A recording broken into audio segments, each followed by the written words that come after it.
Welcome back, everyone. As you all can see, it's a little bit different as Brad has now officially moved to Idaho. And I will have internet shortly, just unfortunately not soon enough for this session. So I've decided to invade the space of my coterie. He's been hanging out with us because he's very bored. I'm very bored. Without internet? It's a travesty. First world problems, people. First world problems. You're a La Sombra now. Welcome to the club. But going into tonight's session, this is a small little announcement as always. We do appreciate the continued support. Make sure to always slap that subscribe button, as that does help us out greatly. But if not, we'll have you here anyway. We're always happy to entertain. Unfortunately, tonight, Acer will not also be joining us. Life has called him away, and we are not sure when Acer will return. But You will be texting our storyteller, though. Yes. You may see him in chat, causing trouble, hanging out at a later point, though. At a dramatically appropriate time. More like a random interval. But regardless, I don't think there's really anything else that I need to announce, unless you two have anything on mind you want to shout out to the people. At the moment? No, I don't think so, other than just thank you for your continued support. Sorry. Schedule's a little weird, but hey, it happens. So, as people scream and run for cover, detective fleeing for safety, Crescent sprung into action. And this, my friends, is where we enter our story. Mr. Holland, at this point, as Crescent runs to your aid, you finally have enough moments to come back to reality for a few minutes. You feel the pain in your chest. It reverberates through every inch of you, like a piece of iron struck against more railing as it just vibrates inside of you from the force of your impact. You can feel Vitae bleed out your backside. Crescent, you just make it to his aid, as people are now screaming and running for cover. The detective, you can see running off into the distance. What do you guys want to do? So being there for as long as I have been. Is that happening in Yes. Oh, okay, so I'm giving you my jacket to kind of cover up because you're bleeding from the back. Got it. So just try like nonchalantly as I can, like just kind of cover up my chest area and like just fold it over really quick. Mm-hmm. Right now we're in like basically out in the open, right? You are dead center in the Seattle Square. Okay. Yeah, I'm gonna be trying to get them out of there, maybe to the nearest. Should we go inside a building or something? What is around us? Is there anything that's open like a business? Some like a way we can a store? Currently, where you are sitting, you are in the center of Seattle Square. Currently, where the only cover within rolling distance, I would have to say, is a feeble park bench that you were currently just sitting on. When it comes to larger cover, the closest thing that would give you potentially some kind of full cover within equal distance on opposite sides are that artistic art sculpture, the waterfall art by the bus stop, or a couple pillars not too far away near some businesses. However, at this time of night, many businesses are closed or closing. As you can already see with the gunshot ringing, whatever is open, people are already reacting and moving into lockdown. You're not entirely sure if doors are going to even be open. Right now, it's hard to get specific details in your current condition unless you want to spend time here to look around. No, you said pillars. There are pillars out there. A little bit farther away than the sculpture, just in your rapid panic movement, your wits is high enough by natural. You and Chris would probably have to sprint it, but it may leave you in an open situation. So maybe we go from the sculpture and then we go to the pillars. No. Okay. I like that. To be fair, they're on opposite sides. Oh, they're on opposite sides? Okay, so we have to pick one or the other. The pillars would probably give you possibly better cover, right, as it would encompass more of your body, but the sculptures would be closer. I have one question with that. Yes. Is it one pillar or is it a series of pillars? There are a series of pillars. As essentially, they're very large, what could be almost concrete-esque pillars that help support a large overhang. So it may provide more cover, but it's farther away. And there are many people scrabbling and running in every direction. Screams are being heard. You are in pain. Movement in any way is going to be difficult, but that is farther, but may offer more protection. So remember, I agree. I think the pillars are the best choice because at least we have a series, so we can follow to them. the pillars, and we're gonna try and. I guess can I use rapid reflexes for this to help to help him to his feet? You definitely can do that. Okay. I do have my own rapid reflexes now. If that helps. I would say try and mend. Okay. Would I be able to mend in this moment? Do you have aggravated damage? No, it's all superficial. As long as you have superficial, it can be mended. So you can mend and run at the same time. Yeah. Excellent. I would like to do that then. Okay. I'll be following her. I'll Okay. let her lead me along as I try to concentrate on running and mending. All right, go ahead and make a rouse check. Okay. I will not get hungrier. Your hunger maintains as you can will that hole begin to close in your chest. It's a nasty wound. It's going to take some more time and more effort as your potency is not very large, but it begins to slowly close. As Crescent, with rapid reflexes, drags you to your feet and you all begin sprinting across the yard. It is not easy as people are crossing and running in front of you. You are stumbling and trying to keep yourself balanced. I'll say for this, Crescent, go ahead since you are the one dragging Grayson behind you as he is trying to maintain balance. Go ahead and give me, for this, I would say a stamina plus athletics. 2 successes. 2 successes. Crescent holding on to you, Grayson. It helps as you're just maintaining focus, trying to settle this damage. However, Crescent, you are stumbling and tripping here and there. You are able to make headway, but you're not able to move as fast as you need to as people are screaming. They bump into you. They cause you to stumble, but you don't let go of Grayson. And then the shot rings out.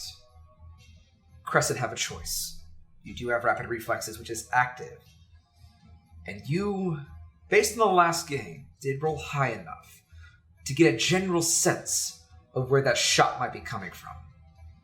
You can try and predict who the target is. You're not sure if it's you or Grayson in this moment. I'll be kind of body blocking Grayson, but yeah, I want to try and see if I can see where it's coming from. Okay. So you were going to spend less time trying to dodge the shot. You're trying to see where it's coming from. Yes. Okay. Go ahead, give me another wits plus awareness. I'm going to burn a willpower. I'm going to burn a willpower for this. Go for it. Yes, I do in fact see your... 6 successes. 6 successes. Okay. So, the shot rings out. Using your rapid reflexes, you shove Grayson to the side just in time to feel that cold, piercing sting through your shoulder as you feel yourself tumble, hitting the ground. Grayson, you keep running as Crescent just shoves you away before she hits the dirt. Do I know she's been shot? You hear the shot and she falls. You do lose grip on her, and the pillar is not too far away. Don't forget, your compulsion to save yourself prickles in the back of your neck. You are in a dangerous situation, Grayson. Mm-hmm. Your ally has just been hit. It's probably going to be too overpowering at the moment, so yeah, self-preservation,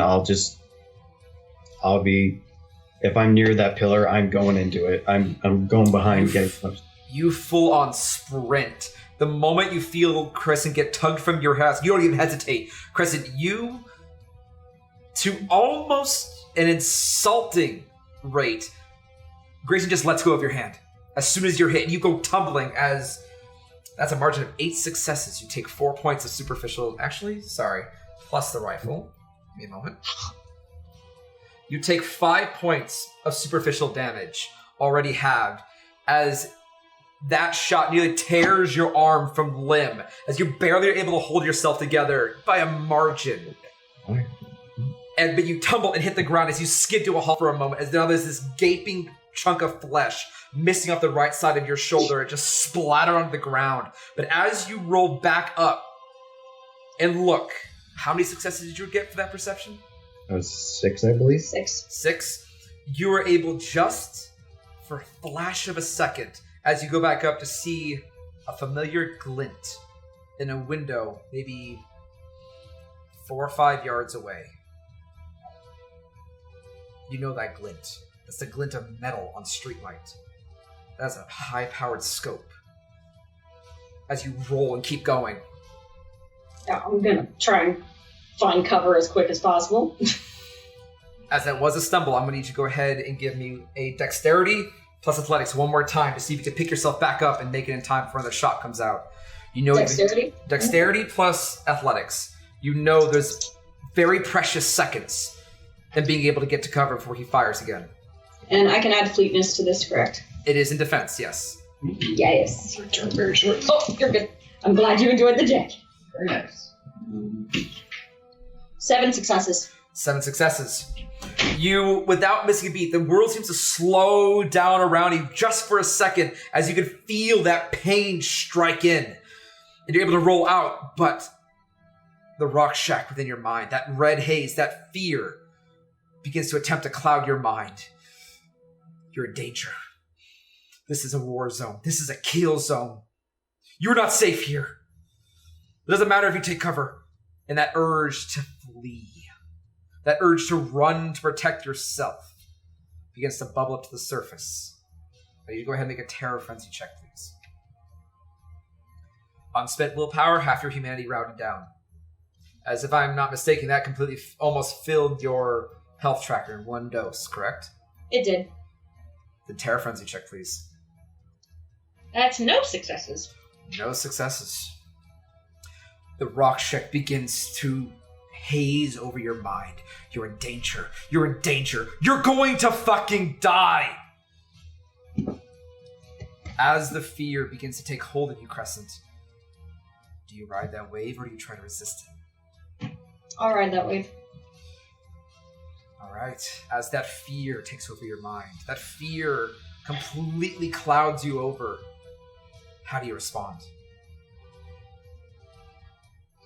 I'm assuming since it's Terror Frenzy, I'm just trying to get out. So I'm just rapid reflexing. Specifically, Terror Frenzy means you know, under a instinctual, bestial level, your existence is threatened.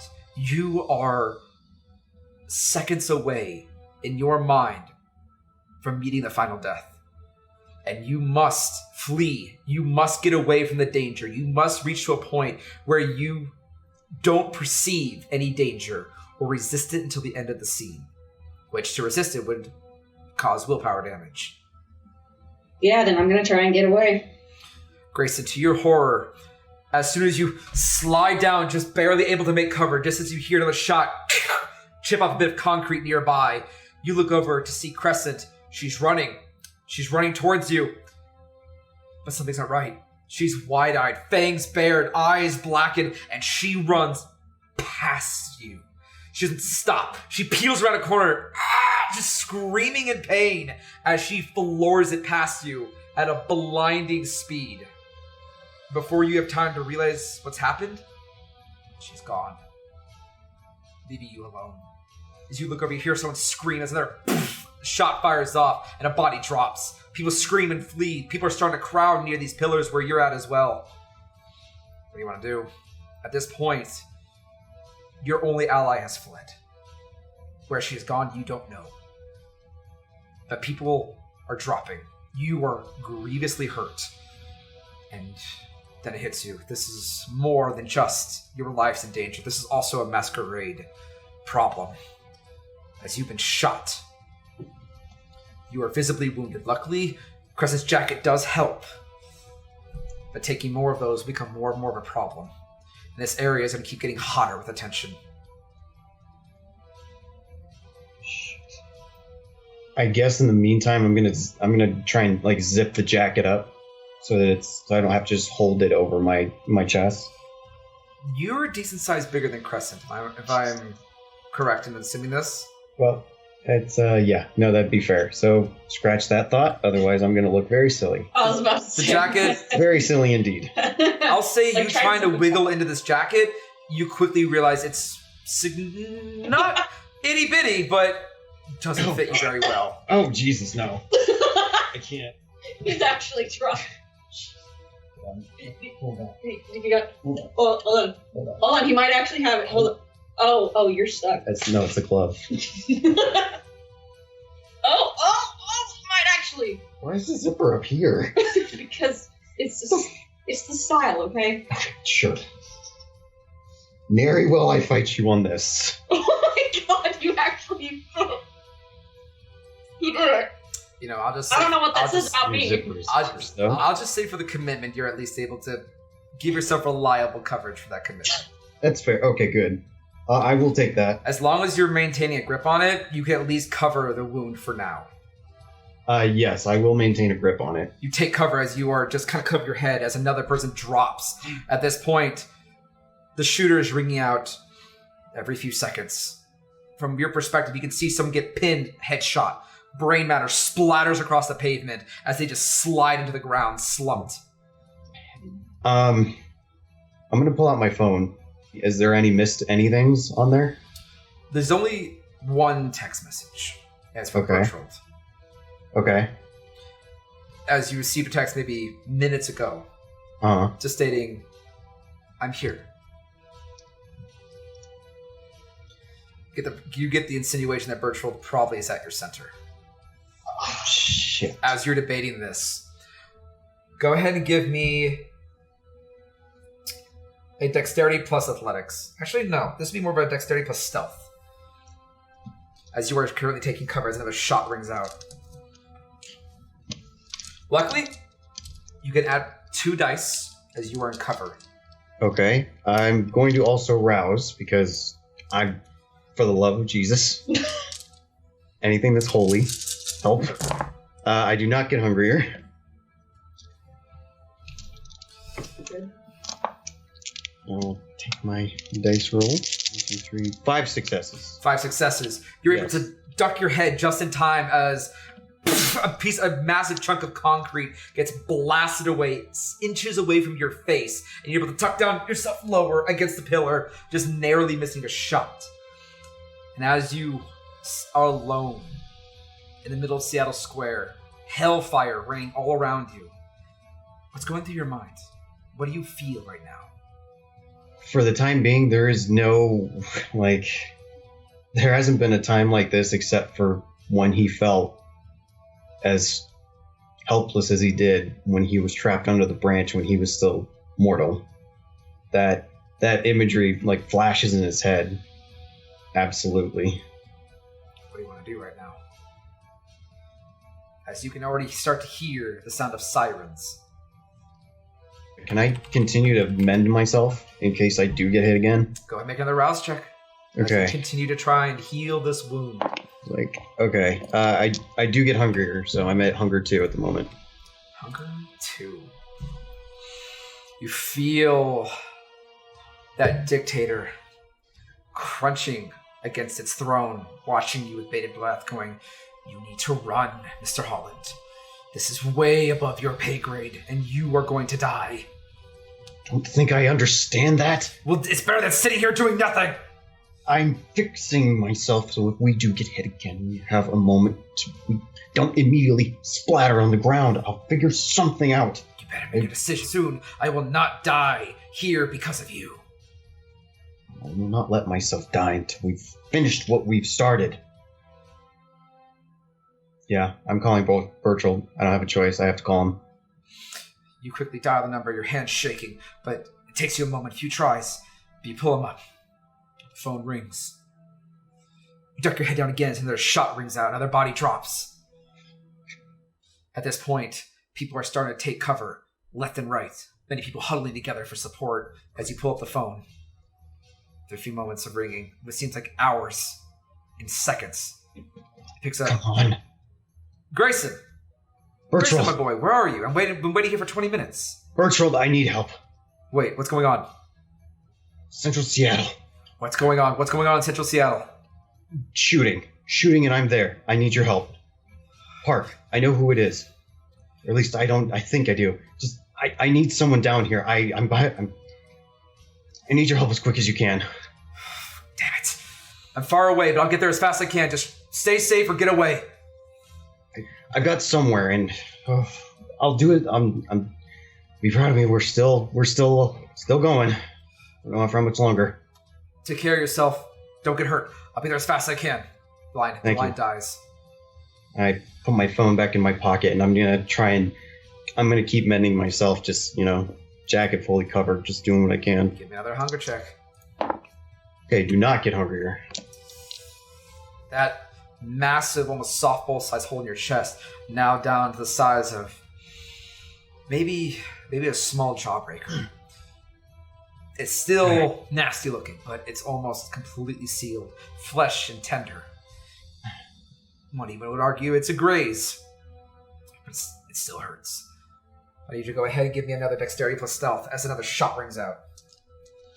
Okay. Yep, I am not. I will definitely be rousing again. I will take it. I am going to get a little bit hungrier. The dictator within you waits with bated breath.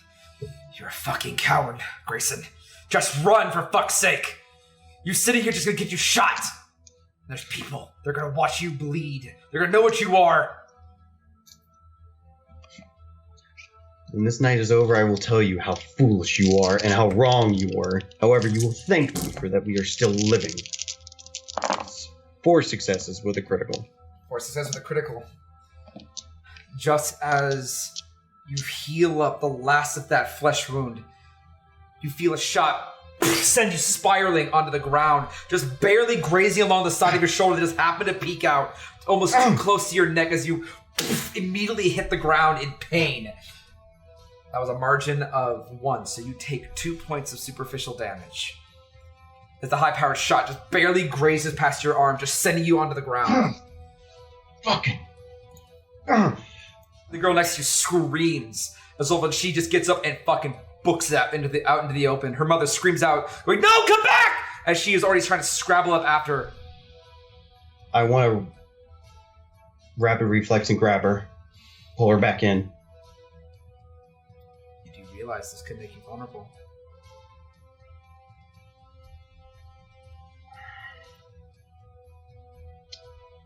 Just shot, so hopefully that gives me at least something. Just long enough. Rapid reflexes, you're going to try and grab her, risk yourself. Just to pull her back in and put us back against the pillar. Even if it's a different pillar. Okay. You reach out, you're able to grab her just as she slips by you. You pull back. For this, you move quickly. Give me a dexterity plus athletics. There is no penalty because you do have rapid reflexes. 3 successes. 3 successes. The best I could. She sprints out. The mother reaches out after her as you are able to just shove your way out to try and grab her and pull her back. You're fast. And just barely fast enough. As soon as you pull her back, a shot rings out, just barely missing her and the mother in time. As a massive shattering of stone, inches away from where you just were, shrapnels out as you pull the girl closer to you. The mother slipping and falling backwards as well, just crying in panic. She just rips the child from your arms, holding her protectively. Just stay down. Just stay down. Get low.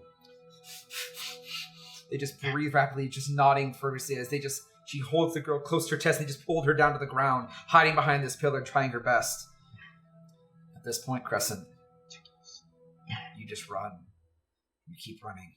Every shot behind you, every time it goes off, every few seconds, just spurs you from faster, faster, faster. You take lefts, rights, ducking between corners and alleyways, before finally you just skid to a halt, landing into the dirty water alley, hiding in the darkness. You're shaking. Then you wait for a moment. You don't know how far away you are. You just kept running. As there is now almost a palm-sized chunk of flesh in your shoulder just gone. It is a hole from where it should be. You can barely even move your arm on the right side functionally. You can barely even still grip your hand.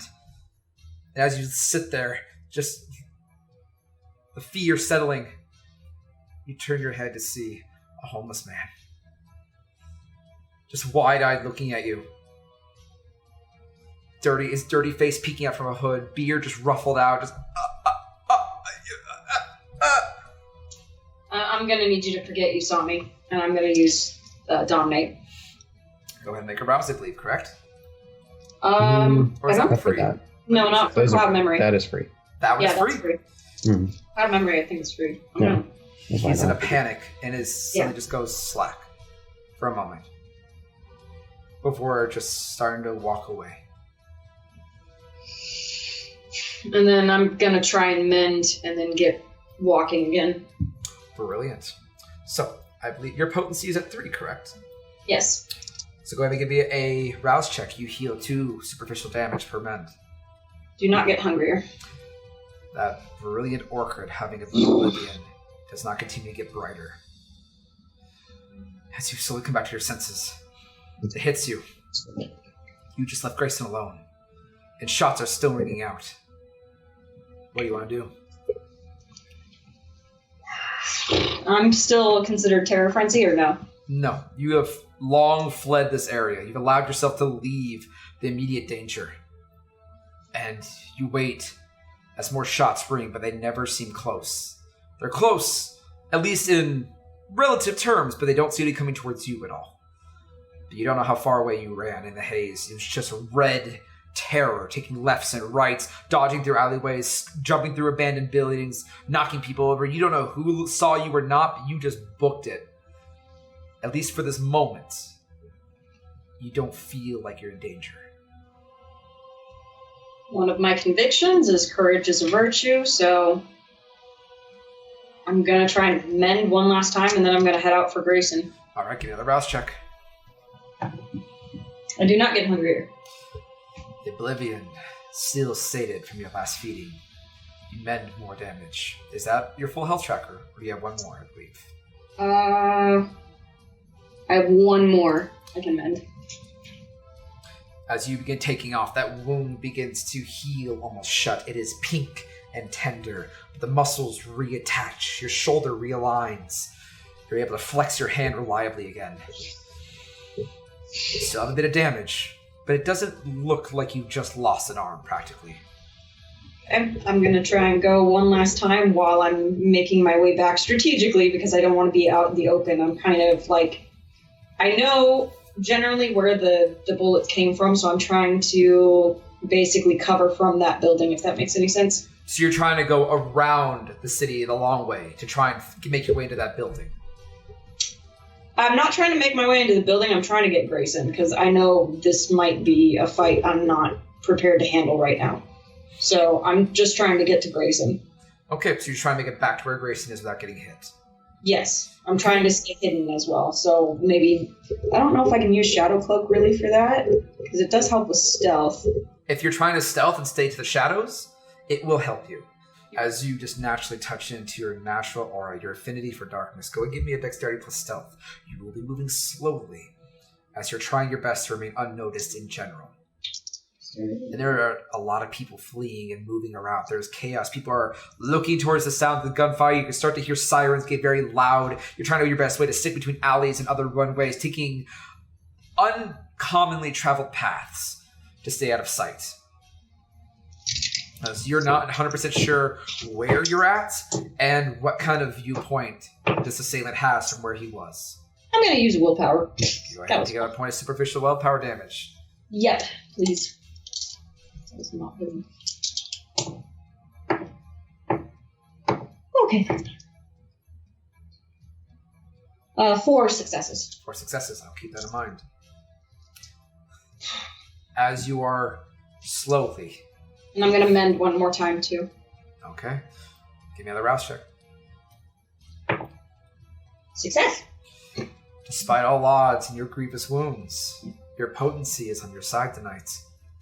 As that void doesn't demand any further from you. As that flesh wound just evens out. As if it never happened.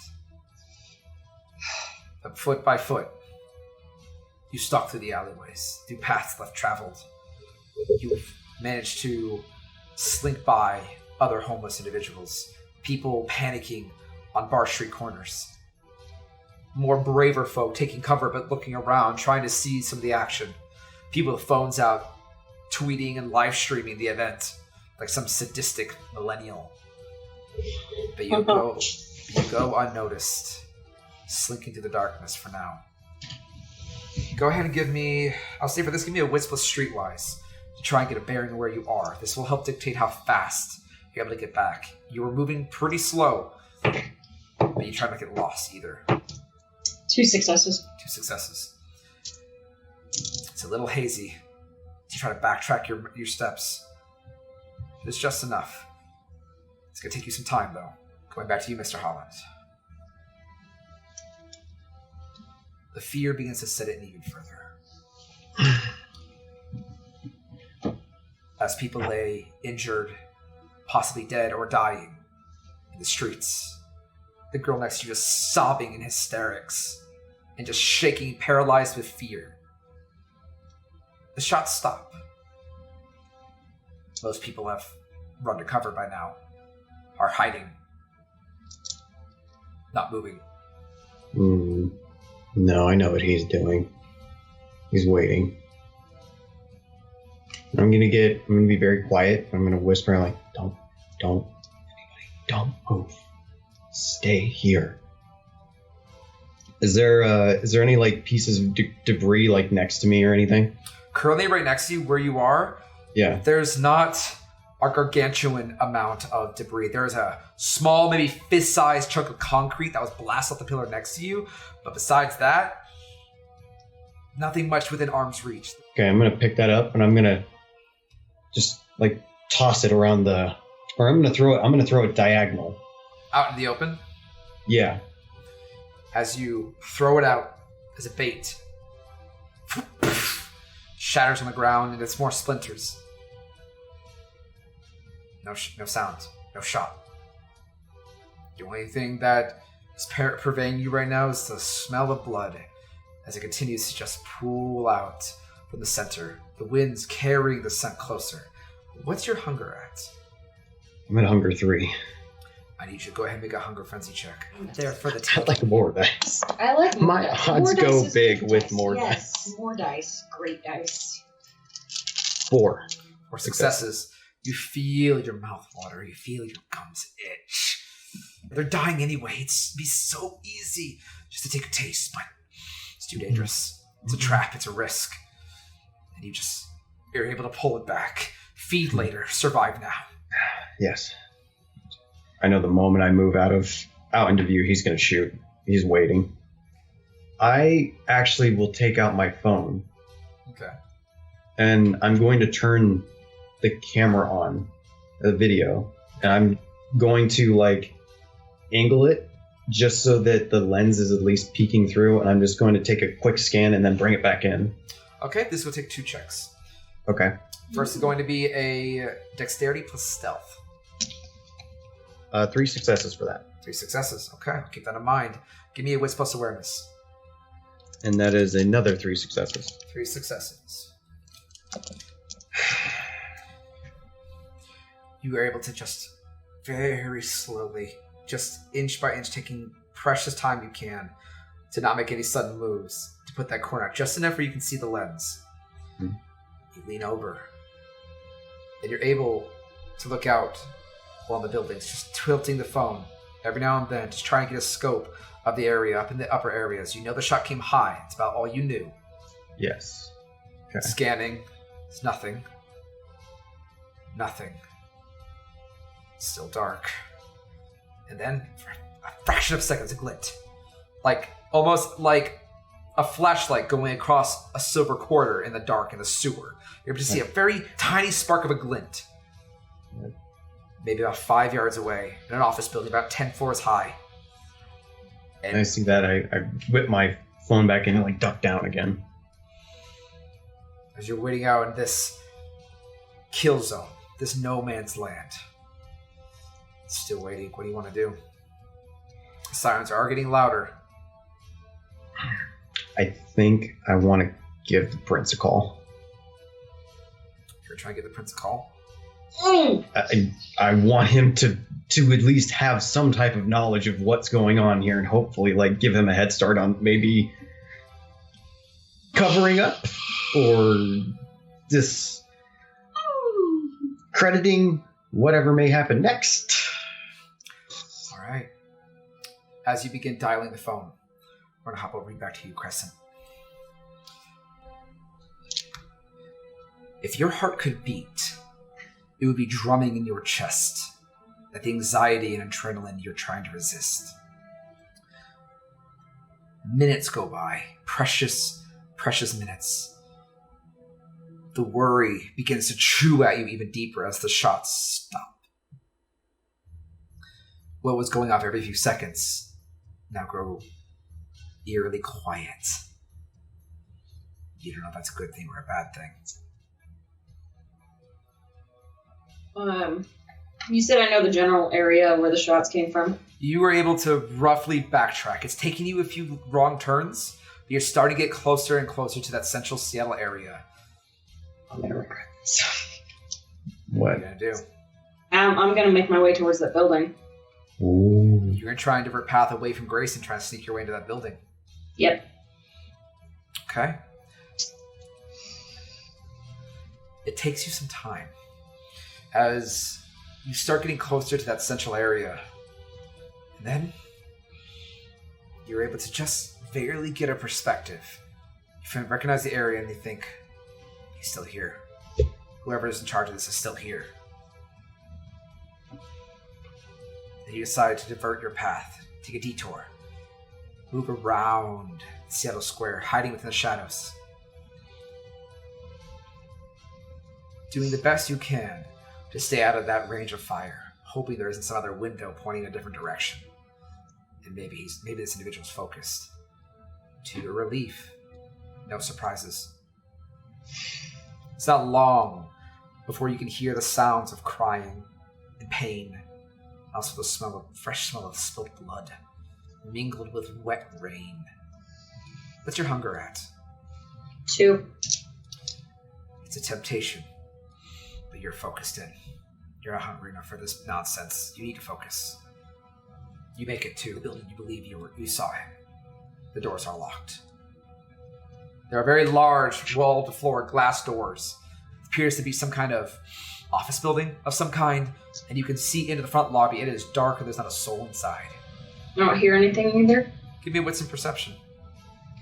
You mean wits and awareness? Yeah, sorry, wits and awareness. Thank you. D&D on the brain. Yeah, I know. We just had a big D&D game, so it's still in my head. 3 success. 3 successes. You don't hear anything. Continue making your way around the building. But you do notice something every now and then. Maybe about a yard or so, as you're kind of scouting around the corner. You see by a bus stop. Appears to be a duffel bag. Across the street.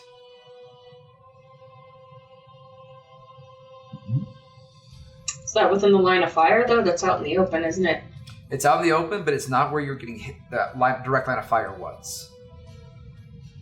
All right. I'm gonna rapid reflex to that. That's interesting. You're gonna sprint away to go to the bag instead? Yeah, but I'm gonna immediately grab and, bring it back with me to shelter. Okay. Go ahead and give me a dexterity plus stealth.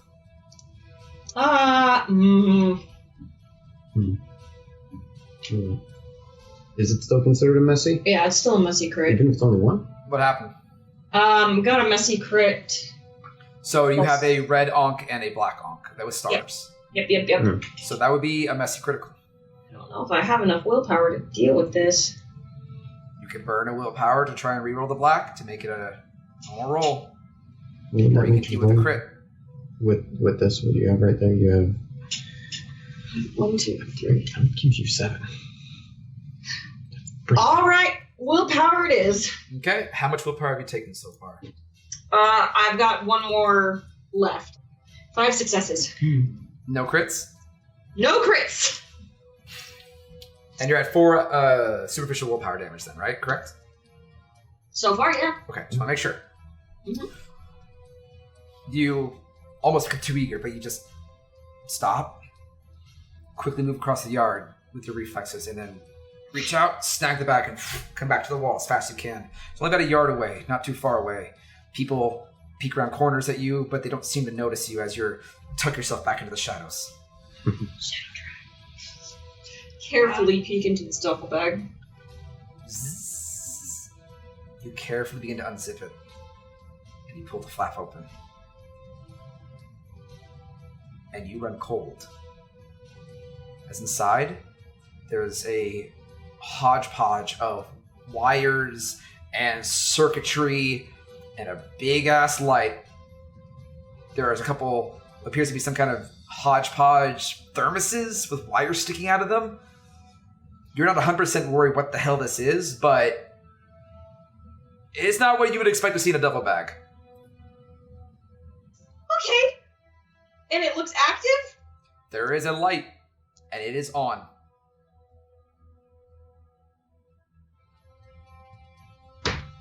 Okay, can we come back to me? You want to come back to you? Yes, I need a second. Okay. So Grayson, the phone dials. Oh my god. And it dials. This is fucking cool. And it dials. What do you do? Dials again. The phone line cuts. There is no answer. Okay, well, there you go. Yeah, I'm in a rock and a hard place. I'm going to put my phone back in my pocket for now. I don't think there's much I can do at this moment other than just try and keep safe and mend myself. Fortunately, I'm in the holdout position at the moment. All right, give me one more rouse check as you just hunker down. Yep. I do not get hungrier. All right. And you mend another point of damage. Oof. I'll say for the purposes of this, until further notice, you're just waiting. If you have something in mind you want to say you want to do, let me know. But until then, you stay put. Best option I got right now, because I got lucky. Back to you, Crescent. What do you want to do?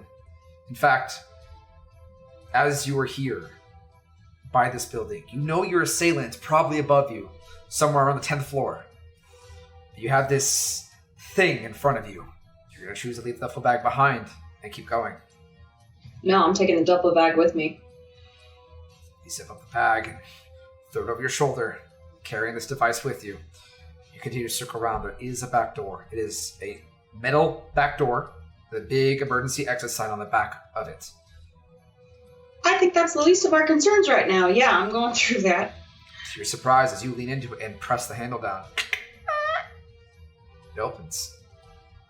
Alright, and since I can't use the elevator, I'm going to proceed to rapid reflex dash up those stairs. Carrying the bag behind you, run, just sprinting these little dashes, going up these stairwells, just one after another. If you are still human, you'd probably be out of breath by now. But Always take the stairs. within minutes,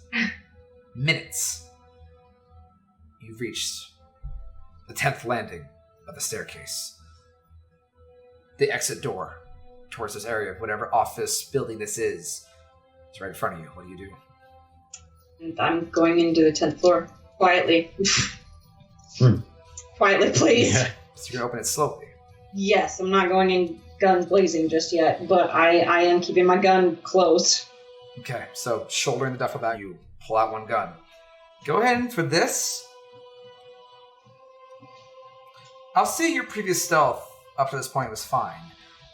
But since you said just so I'm clear, you say you're keeping aware as you're trying to open this door. Yes. Then give me a wits and awareness. 2 successes. 2 successes. You press down the handle, and you begin to ever so slowly push that door open. Then it dawns on you. There's some resistance to this door. Hmm. And you freeze. You look without moving, you just slowly look down. As you can see a small bit of thread, a silver line like wire, coming from the very base of this door, and it leads just behind the threshold on the other side. This door is rigged with something. Mm-hmm. And you're not entirely sure if you should let go or what would happen if you pushed it even further, but this door is pushing against you ever so slightly. Am I actually gonna do this? Okay, hold on. I need one more drink. 1 minute. All right, let's do this. Okay. Since this is one of those stairwells that if you look down the middle, you can see up or down. Correct. Oh my god. Okay, so this is definitely an explosive setup. I'm going to place the duffel bag kind of in a way so that I can see it no matter where I am in the stairwell. Okay. You slowly let the door come back. Mm-hmm. I'm gonna try and kind of leave Very it. slow, just let it. Yeah, very, very, very slowly. So you're slowly let it go. As you slowly pull back, watching the gap in that door slowly begin to close. You let your hand go and the door shuts.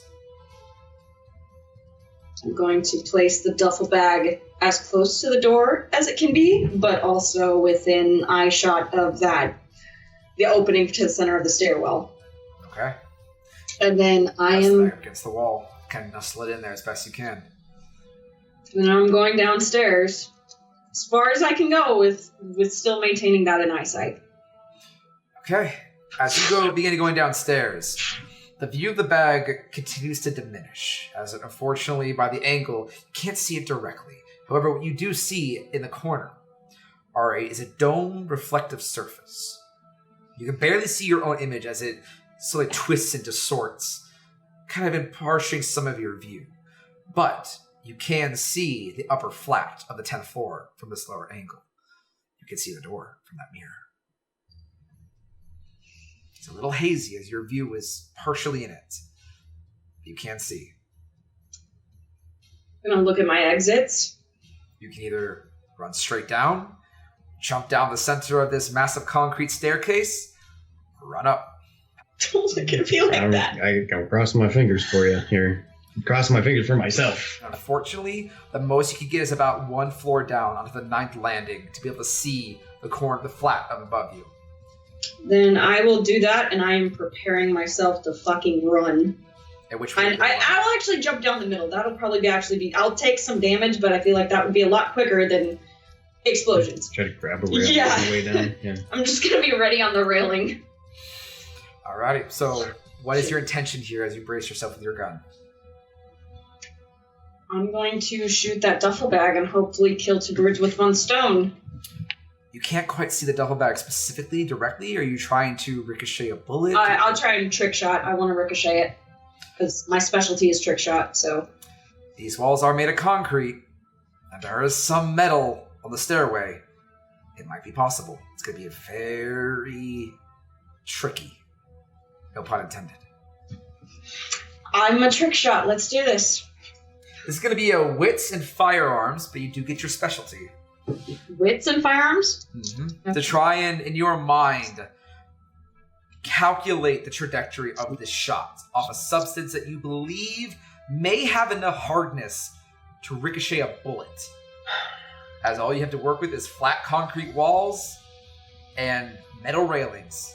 And as you're aiming this up, you get the sense you're going to have to try and shoot this off a piece of metal. I'm gonna rouse for this too. Make a rouse check. You do get 2 extra dice whenever you rouse. I get hungry. That orchid within you begins to bloom, shedding even brighter light over this ever-expanding abyss underneath it. It's like a swirling vortex of darkness. It almost seems to hypnotize you for a moment, and you feel yourself itch for a bite as it pulls from you, the oblivion feeding off your very existence. I will remind you, there is a blood bag available if you wish to pull. Just donate and die. Michael. Somebody donated. We have a bag in our pool. Do you mind if I use this? I feel like this is important. I'm not doing much at the moment. Okay, I will use that. Yes, All please. right. It is a red die. Do not forget. I added it. All right. Go ahead and roll your dice. Make sure to add any hunger dice. Yep, they are added. Go ahead and take a shot. This is going to be a difficult shot. I'm going to spend my last willpower. Let's do this. All right. You have now filled your willpower with superficial damage. I will now remind you, you are considered inhibited. You take a -2 dice pool to any mental or social traits until this has been resolved. You give it here.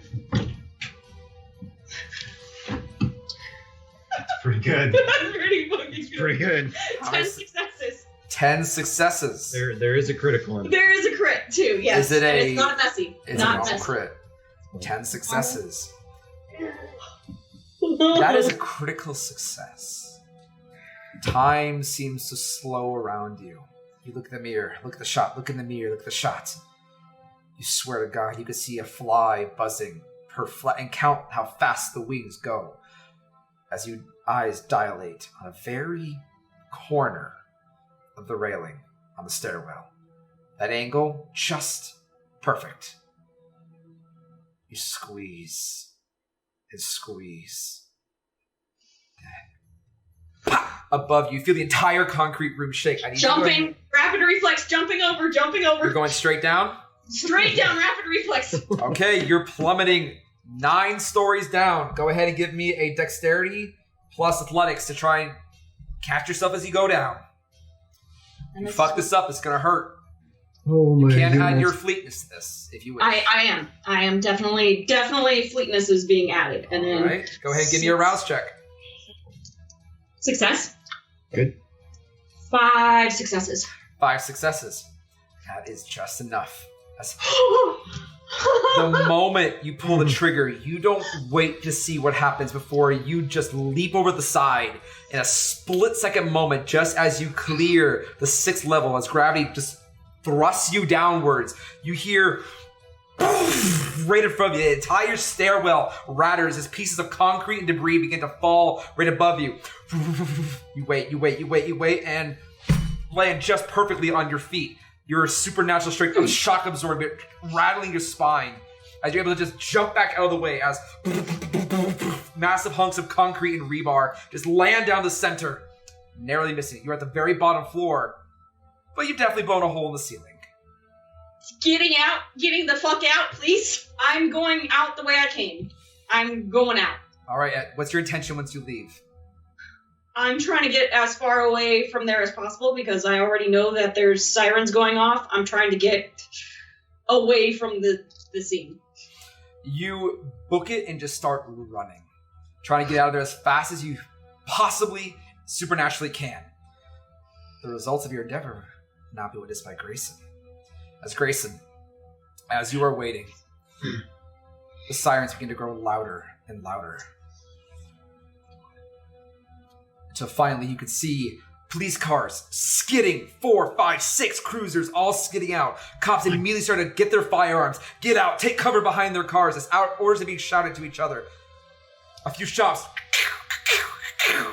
pick off, warning blows, and they just glance off the side of the cruisers. You can hear the sounds of a ambulance not too far away. All of a sudden, as you peek around the corner, you can see a bright flash of orange and a as one side of the 10th floor blasts out, smoke and debris billowing outward on the far right side of the building. Some of the windows shatter as glass flies outward. Grayson, do me a favor and make a wits plus awareness roll. Yeah, wits and awareness coming at you. 3 successes. 3 successes. As you peek around the corner, you see a faint silhouette from that glint on the 10th floor. Out the front of that window. And it begins to fall. Not back first, as if someone had jumped. And as it's falling, you watch it and watch it. And then you hear it. Kee! And you look up. An alcove, right underneath the overhang. You hear a beeping, and a small black strap is laying before. Your entire world is rocked as red fire and shockwave blast right next to you. Fucking. You hear a scream and a shout, and the pain hits you instantaneously. As you take 10 points of superficial damage, reduced to half, to 5. As a bomb has just gone off right in front of you. You hear screams of pain as you are immediately thrown to the ground. Fire and burn char at you. Shrapnel blasts through you as you hit the ground. Rocks and concrete begin to fall down all around you. You have just enough time as your vision is spiraling to see the vaporized remains of blood and sinew of that woman and her child next to you. As body parts sploon about, you just roll your eyes as you hear screams and shouting as more several other explosions erupt out of the area, and you are thrown lay on your back as you just lay there in shock at the pain you feel. You look down and you can see just holes in Crescent's jacket all over your torso. You can't feel much beyond that in just the shock and awe and pain. You hear police officers shout something as you just lay on the ground. What is your health tracker at? I have 1 aggravated. Full superficial. You're at 1 aggravated damage. I am. You are inhibited. As you lay there on the ground, in blinding pain, you try to reach with your right arm to cover some of the wounds just instinctively, and you can't feel your arm. To your horror, you look down, and your arm has been separated from your body. You are inhibited, and you have suffered a critical injury as you lay there on the floor in shock and pain. And immediately, your inner beast is screaming.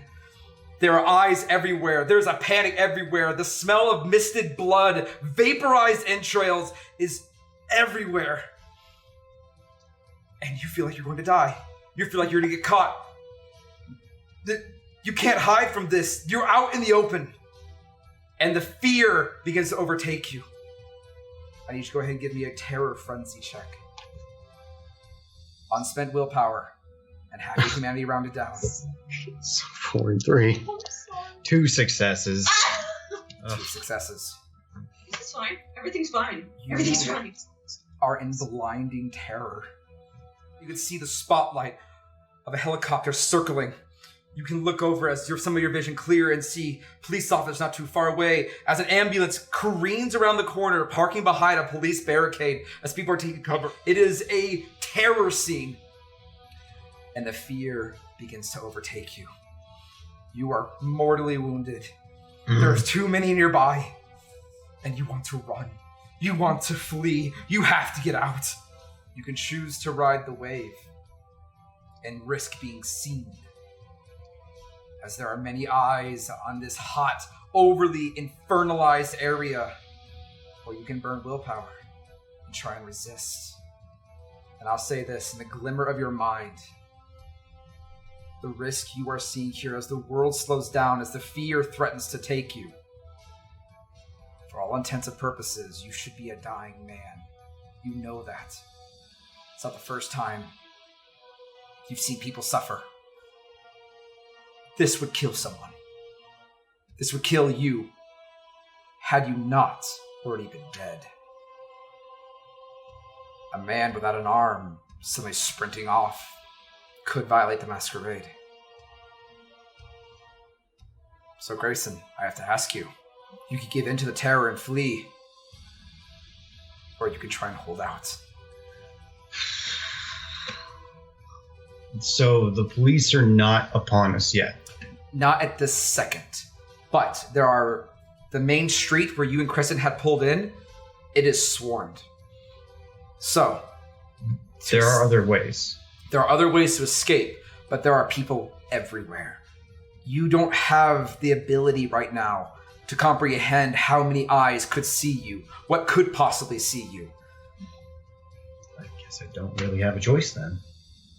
I guess I will just maintain myself as best I can and just play the corpse. I will spend willpower. You're gonna allow yourself to play dead. I can't run. It's gonna look way too obvious with a fucking person running around without their arm. It's the shock. Adrenaline and shock will not help. No, I know. Not that much. I know. I wish.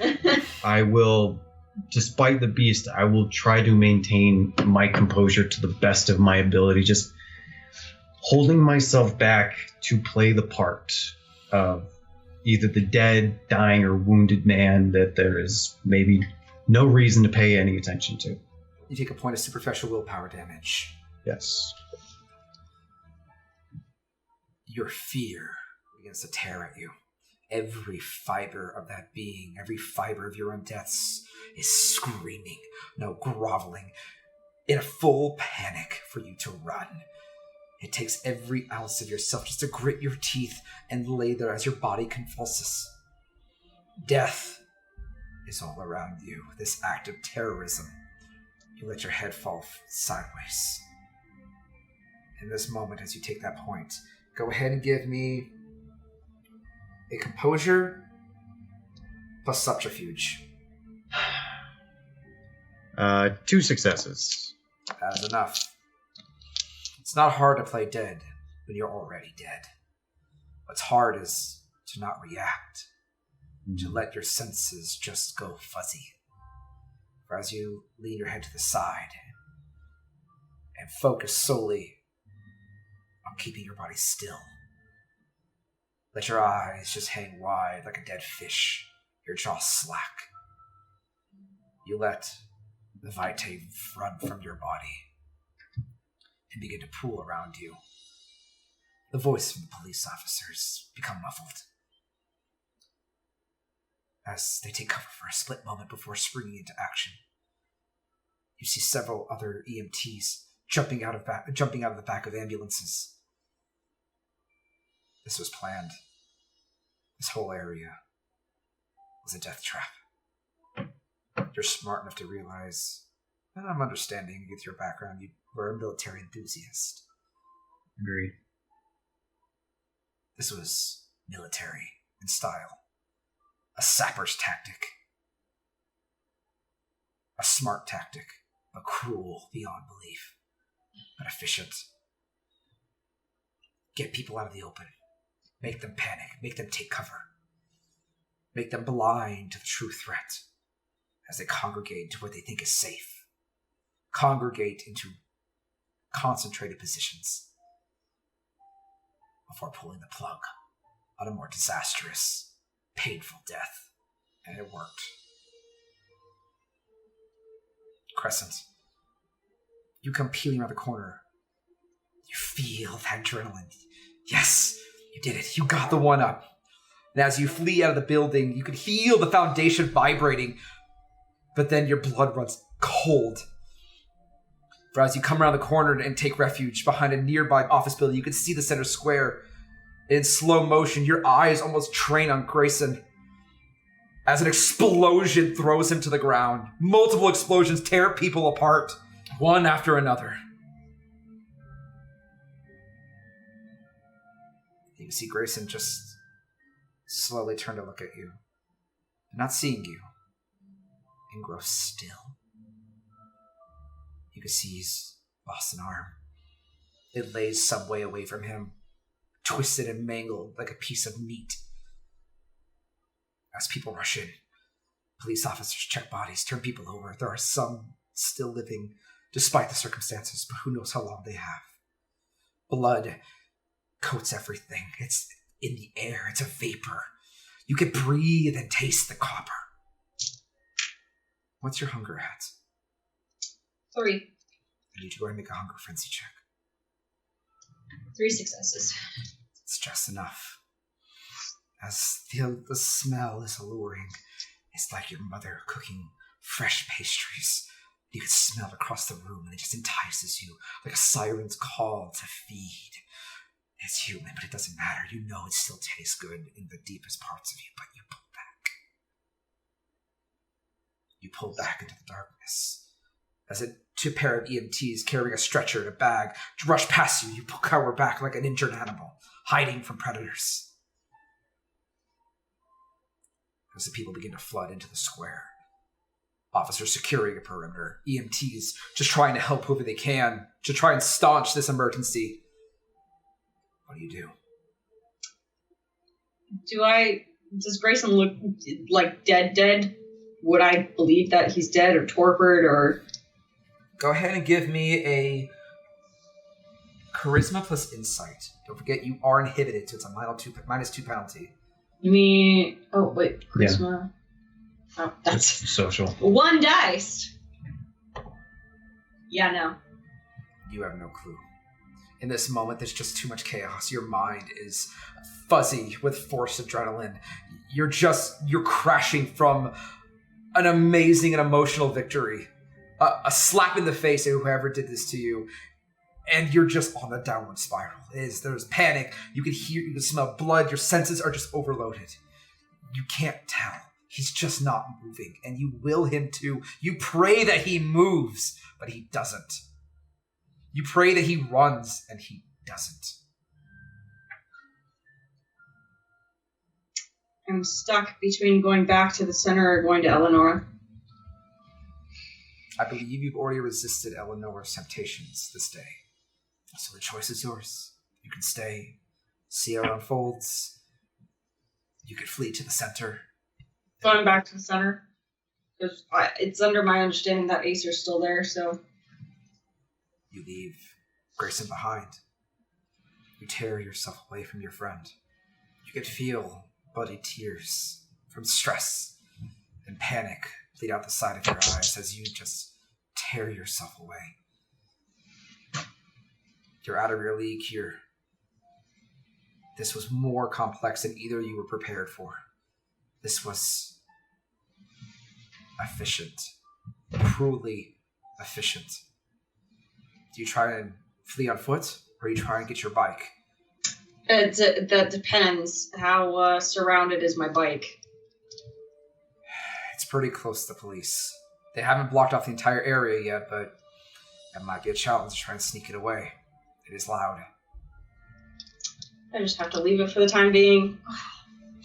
You'll come back for it. You just pray some asshole to try and key it on the way out.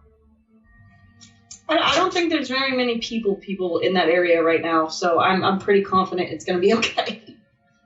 It's just more the fact of getting to the center on foot that I'm concerned about. You run, though. You'll figure it out as you go. Grayson.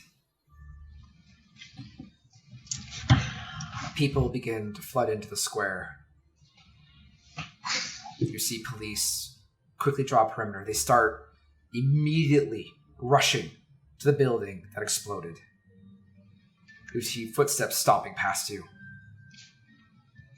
It's not long before a SWAT van shows up. Men in full armor, firearms, riot gear, AR-15s, loaded for bear, come charging in. They start sweeping nearby buildings. One even runs past you, kicks open a nearby door with a partner, and begin clearing the building next to you. It's fruitless. You know there's no one in there. But they're not taking any chances.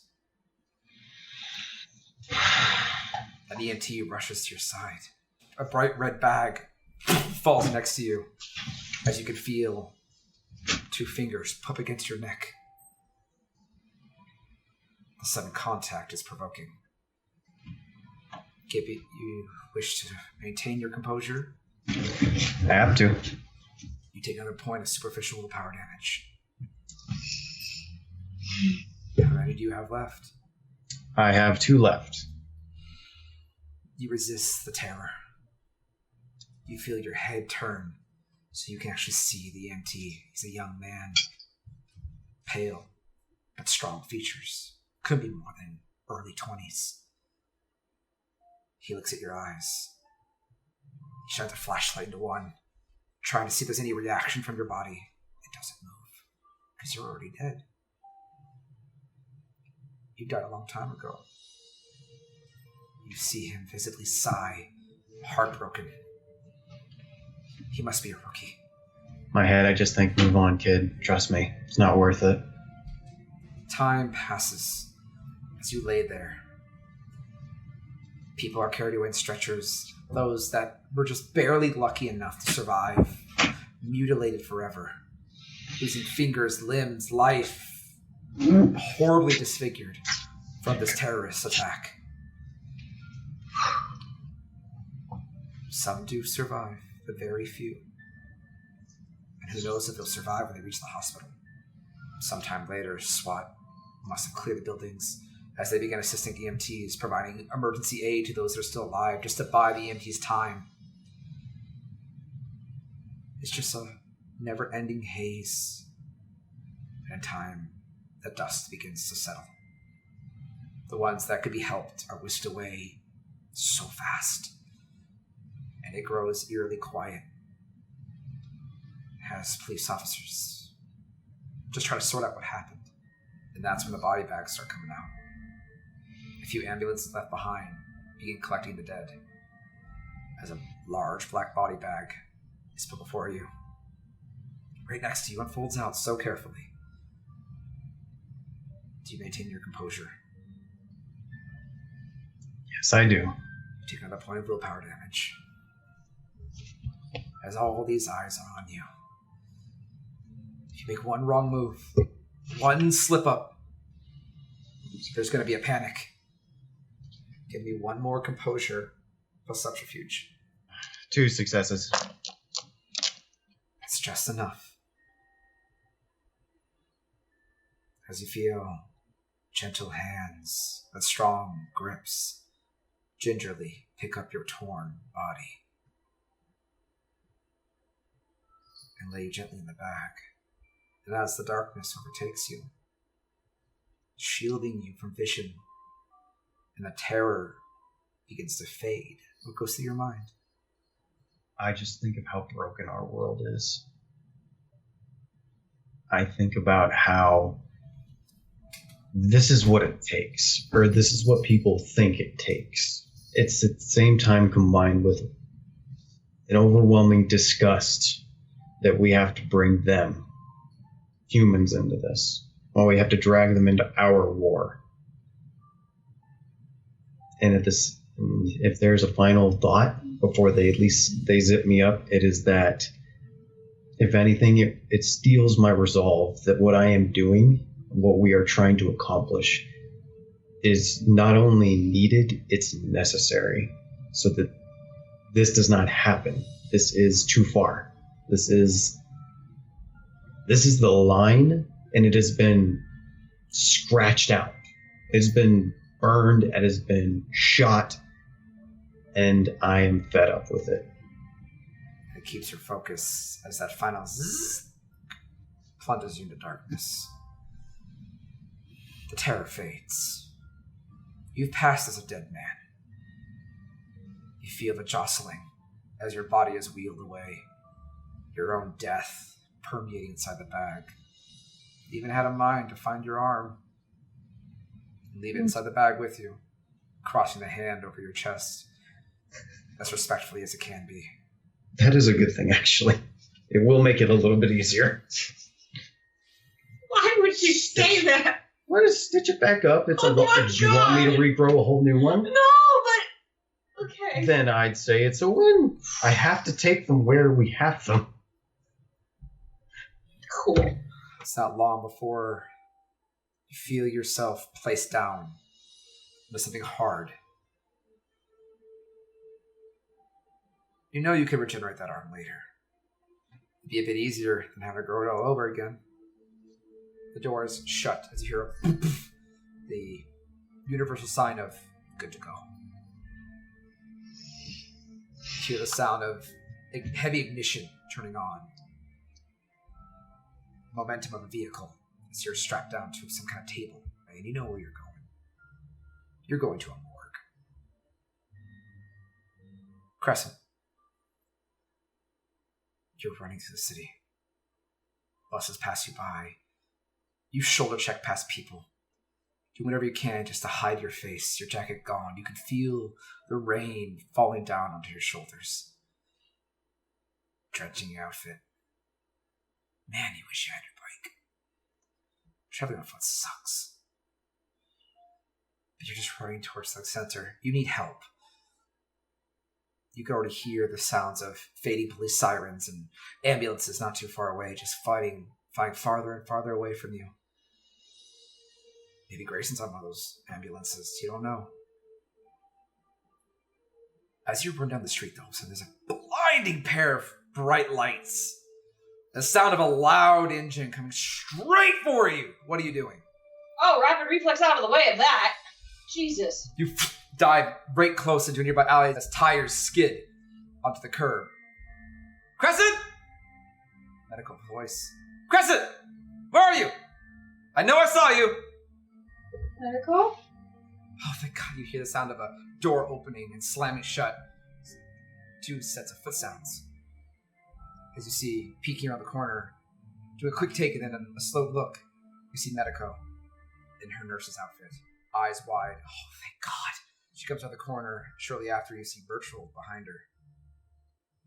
Crescent, I got a call from Grayson. Something's going on. Where are you alone? Why are you alone? Medico just runs up and hugs you. I just immediately sink into her and start crying. Fuck. Feel Medico's arms around you, Crescent, as she simply pats your red hair. Shh. It's okay. Just okay. What happened? Just tell me what happened. Where's Grayson? Somebody was shooting at us. Duncan McTavish, fucking whatever.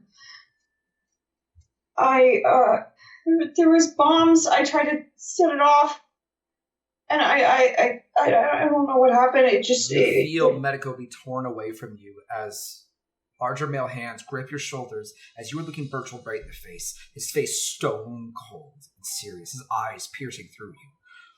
Did you just say Duncan McTavish? And it goes, hey, shh! I shouldn't have let you come with me anyway, but you were fucking stubborn for a mortal. You, Crescent, pay attention. Did you just say Duncan McTavish? Yeah, why? Are you 100% sure it was Duncan? Bertold, right? Yeah. Why? Where is Grayson?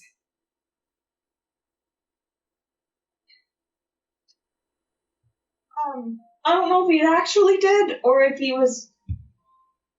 I don't know. Paramedics took him. They thought he was dead. I mean, maybe he is. Maybe he's not. He better not be. Listen very carefully. I need you to be very specific. You saw him lying on the ground. Is that correct? Yeah. I mean, you didn't see him turn to ash. No. Did anybody see him? Did he leave? Was he still there? I mean, a lot of people were there, but they loaded him up in an ambulance, so... Medico looks very shocked and confused. Like, what does that mean? Bertrand, you can see his eyes turn a dark blood red for a moment as you see him feel him grip your shoulders almost painfully before he just relaxes his shoulders. Listen, I know you probably couldn't have done much. I understand, but we can't be dwelling on this. We have to go now. Medico, you're driving. Crescent, get in the fucking car. Let's go. Crescent, I know this is serious. We don't have time. We have to go now. I'm just going to get in the car. As you all get into the car, Medico, guns ignition, pops off the curb in her pink Cadillac and starts driving off. As you guys are speeding through, Medico damn near breaking traffic laws. She leans over to Bertrand. So he's going to a morgue, right? He was in an ambulance? Chris, you saw him in an ambulance. He's going to the morgue. Yeah. Bertrand, his fingers scratching against the front hood, some of the nails poking out at points. It means he's alive, right? Like he didn't... If he didn't turn to ash, that means he's still alive, technically. He could be torpid. I can't tell for sure. The point is, he's not dead. He's not final death, but it's Duncan. If you're sure it's Duncan. I'm sure it's Duncan. He looks back over to you. You can see his eyes look you up and down. He suddenly reaches out and he actually rubs a finger straight across the front of your dress.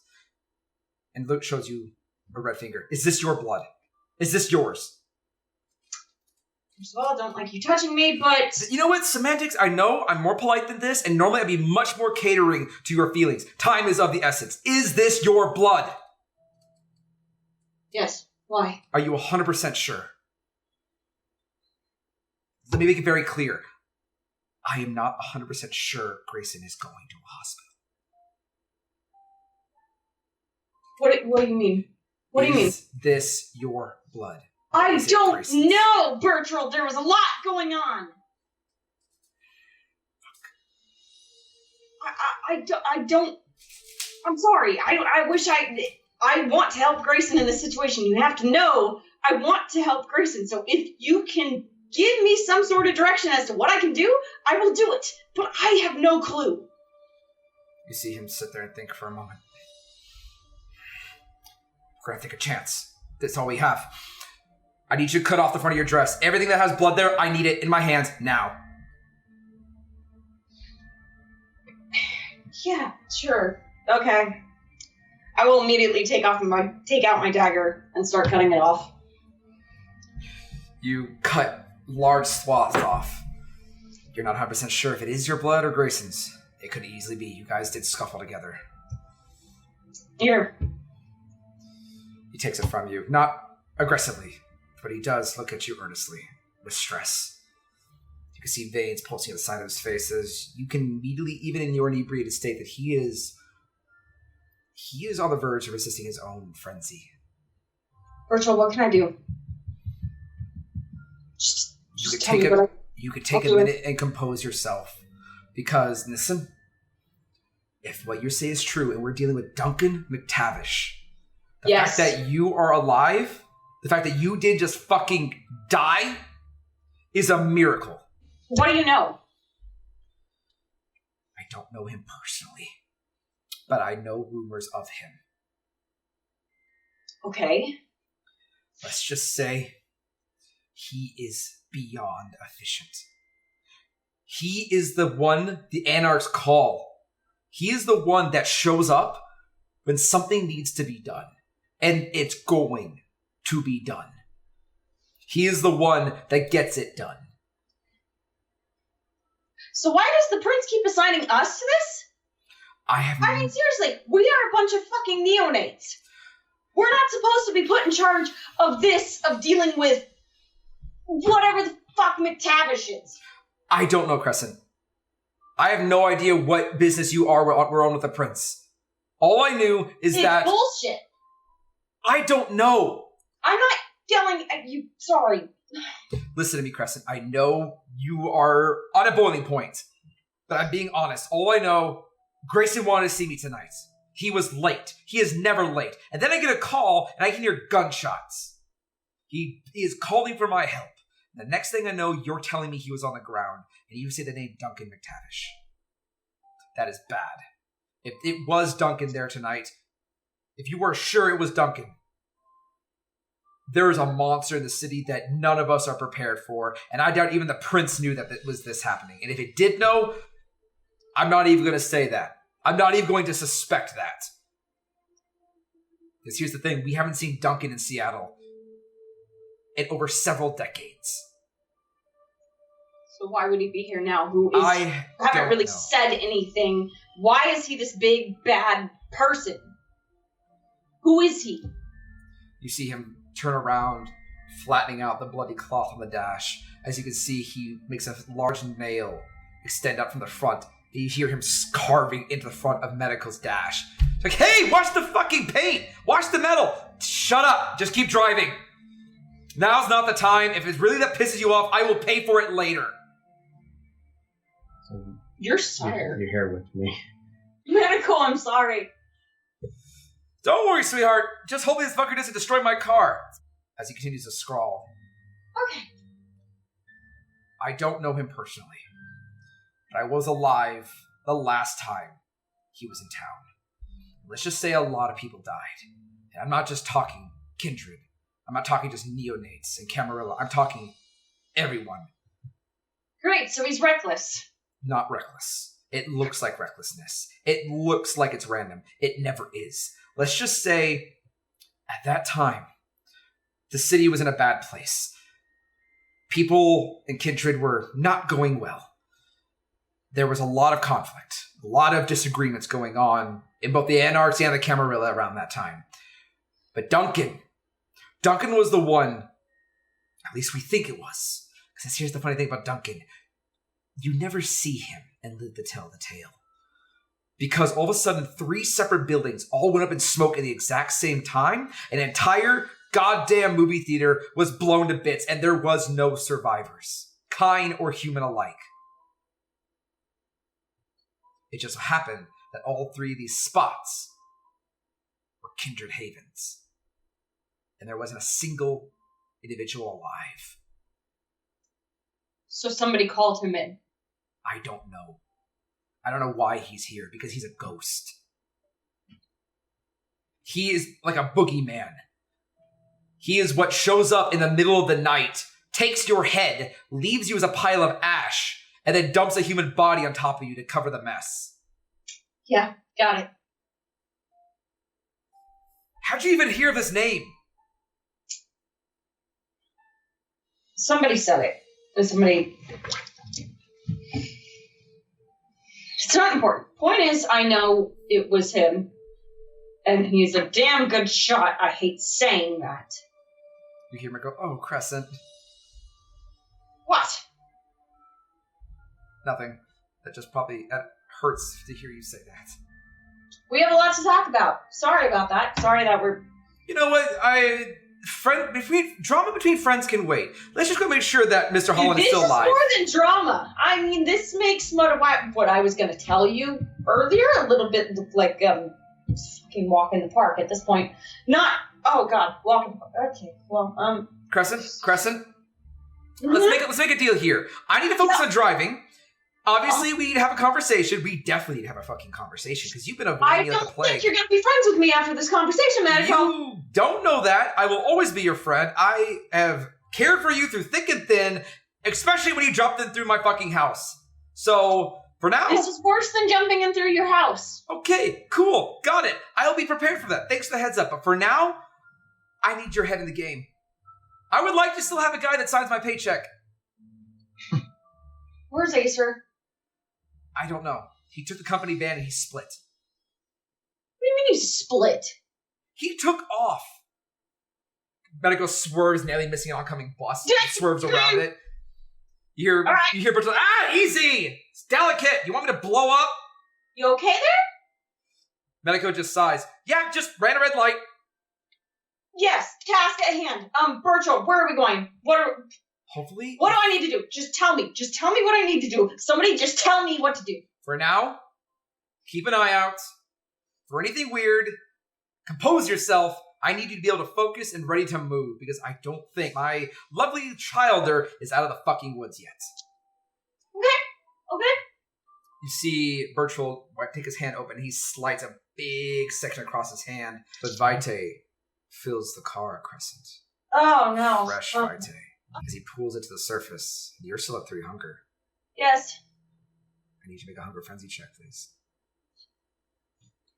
Yeah. Okay, 3 successes. Yep. It's just more than enough. As you just grip your nails into the leather interior of Medical's car, you can hear the fabric tearing as you just keep yourself in check. The last thing you want to do is jump a fucking Tremere while driving. Virtual little warning next time. Okay, I'm sorry, but you know what? Oh, What? He sees your face as you can feel your face tense and tighten, fangs out, and you retract your fangs. My bad. Yeah. As he continues casting, mouthing some type of strange guttural language before he slams it down. Immediately, the fabric begins to curl and burn away before it just vanishes in a thick puff of smoke. And Bertolt closes his eyes. And he opens them again. You see him look around as the smoke slams straight into his face. He breathes it in man breathes out. A very odd sight to see kindred breathe. But he looks around. And he smiles. Thank God. It's not yours. I think it's his. Turn left! Medico's hard lefts. Jesus! Medico immediately hard lefts. Little warning next time, asshole! Okay. You see Right. Medico just barely able to cut through over 2 lanes of traffic and flies off the lit lane, causing an oncoming car to slam on its brake and blare its horn. As you fly by, you see bright lights in front of you. There's that old woman in the vehicle. This woman has impeccable timing. What is it with this woman? As she's giving a full-on upper underarm haymaker flip-off, as Medico guns it down the street, narrowly breaking traffic laws and driving recklessly. Hopefully, the police are more focused on the current disaster in the center of the city. I think they're distracted. Bertold begins shouting directions. Mr. Holland, you feel every bump in the road as you lay there lifeless in the bag. You hear a young man, a voice familiar, the man you saw. They try to check if you were still breathing. Poor fucking bastards. Listen, kid. I'm gonna give you one piece of advice. And it's gonna sound real shitty. Ignore it. If you dwell on every single person that we've ever lost, you go fucking mad.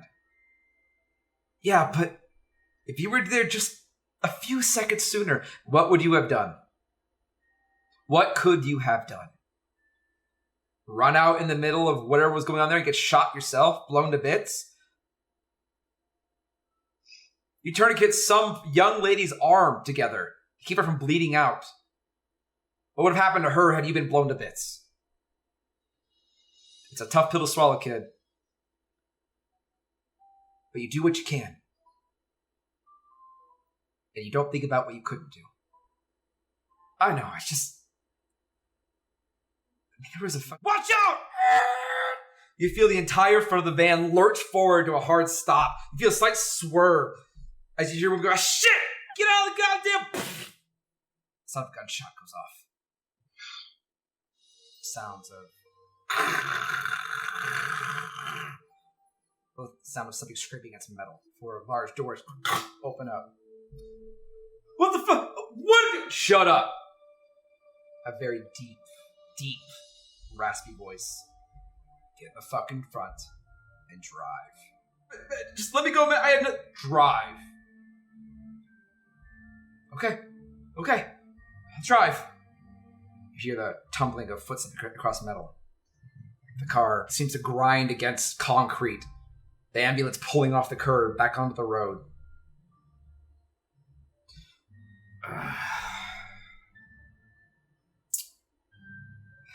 Eeny, meeny, miny. Are you doing anything, Mr. Holland? As I hear this, do I recognize the voice? No. It is a deep, guttural, raspy voice. Sounds like someone that smoked one too many cigars. It's thick. It's me. Just open it up. That's what I thought. As you lay there, the lights from the ambulance flick on. As you look in terror, as a stake is pointed straight at your chest, inches from your flesh. The man you see before you, you've never seen before. Fair-skinned man, but wrinkled, tan. He has a hard, crew-cut shave across the sides of his face. Shorter hair, buzzed almost to a slight flat top with a bit of flair. A bit old-fashioned. Think World War II era man. He's got thick mutton chops that come down to a very cleanly cut beard right across his jawline. Powerful jaws. He holds a Glock pointed towards the EMT that pulled you from the rubble. Another hand, a stake holding right above your chest. He just looks at you. Turn here. Drive straight, take the freeway. Head north. Yeah. He just stares at you. Take a wild guess at your name, Duncan. Just nods his head at you. Fair. He just watches you. Doesn't say a damn word. What do you do? I'm guessing you just want me to stay right here, which I'm willing to do. It's about I expect all you can do. After what you did, that's about it. I'll give you this, kid. Surprised you're still moving. For what it's worth, that's a compliment. At this point, I'll take it. Fucking amazing shot you are. I had a lot of practice. War, I assume. Yeah. Which one? Dom. Is it before or after you, what we are now? During. During. During Dom. Jesus. So, personal stake in this, or just doing a job? Watching the flock. Had to make sure the job was done. And obviously it wasn't. Was it me specifically? You're the first.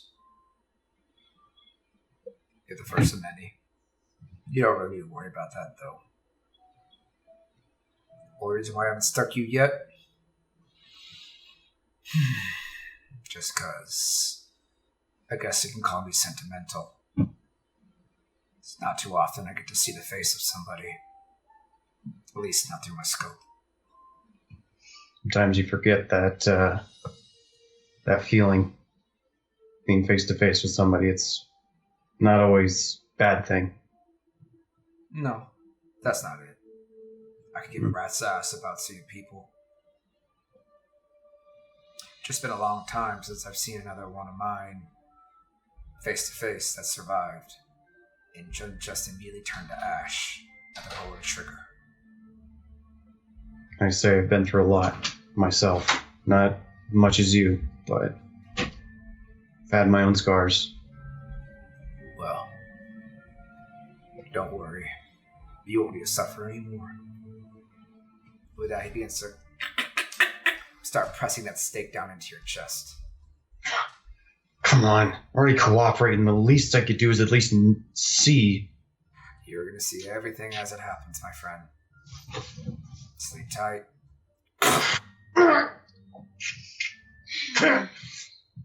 You feel your body begin to lock up. Begin to freeze. And you stay cognitive. You just can't move. You just can't speak. You're aware of the world around you. You're aware of the piece of wood that has now just pierced your heart. Shockingly familiar to when the building fell on top of you. The black necroticness begins to take you, turning your corpse unmoving.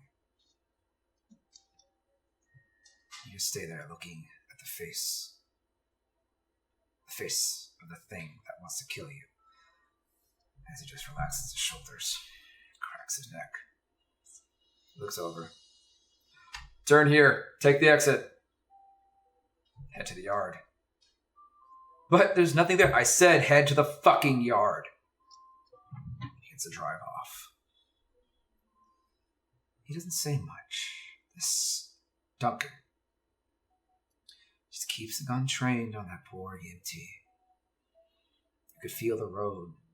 Every single jostle just continues to send you in spiraling pain. This goes on for some time. The EMT begins to start pulling to a close. There's a guy at the gate. I don't know what you want. Just pull up and don't fucking say anything. But he's good. I said pull the fuck up and don't say anything. Okay. Just don't shoot me. Just smile. That's all you gotta do. Just smile and nod at him. Okay. You feel the ambulance begin to come to a crawl. You hear the sound of a window dropping. Like, what's your business here? You see Duncan just lean over and pull the trigger. You hear a feel the van slowly cruise on in. Pull right in that spot. But that's... I said shut up and pull in that spot. Okay. You feel the van travel across what you think maybe gravel before there's a slight incline onto a smoother surface. The EMT van comes to a stop. Okay, we're here. I could go. Another gunshot. And a sound of a skull hitting the dash. You see Duncan as he slowly gets up. And he looms over you. Tilts your face so you can see him. For the record, nothing personal. You just voted for the wrong side. And I'm going to make damn sure that I get those scales even again. You were just the first. I'm going to take out every single one of your friends that you voted for. Every single one. And once I'm done with the weak ones, I'm going after the big fish himself. You fuckwits have done too much damage to this city. And it's time to bring you all down. Even if I do it myself. So again, kid, nothing personal. Slaps you at the side of your face. Opens the back door. Some dim light floods in. You can hear the sounds of footsteps crawling away. Before you hear a click, a very loud mechanical click. And the sound of machinery and a vibration underneath you. Mr. Holland, what are your thoughts right now in these moments? What goes through your mind as you lay there paralyzed and helpless? If I survive this, there will be no more nice Grayson. There will be no more mercy for them. Destabilized, for the love of God, we were still trying to build it up, and you are all so hell-bent on fucking it up. So be it. Do you feel hopeful as you can begin to hear the sounds of metal pressing against metal? Do you hope? Do you pray? Do you think they'll make it? Or do you accept what might happen to you? I will say they've done it before. I'm pretty confident they can do it again. Move back as the sound of creaking metal begins to surround your thoughts as you hope for a miracle. Crescent. Medico is driving like a bat out of hell. She has now officially hit the freeway and is beyond speeding. Really hard to obey speed laws when Birchall is just going faster, faster. All right.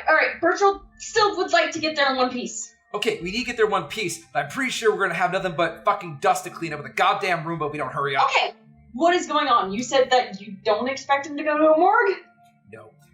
If he was going to a morgue, we would have been taking the goddamn exit 3 exits back. He didn't go to no fucking morgue. Okay, then where is he?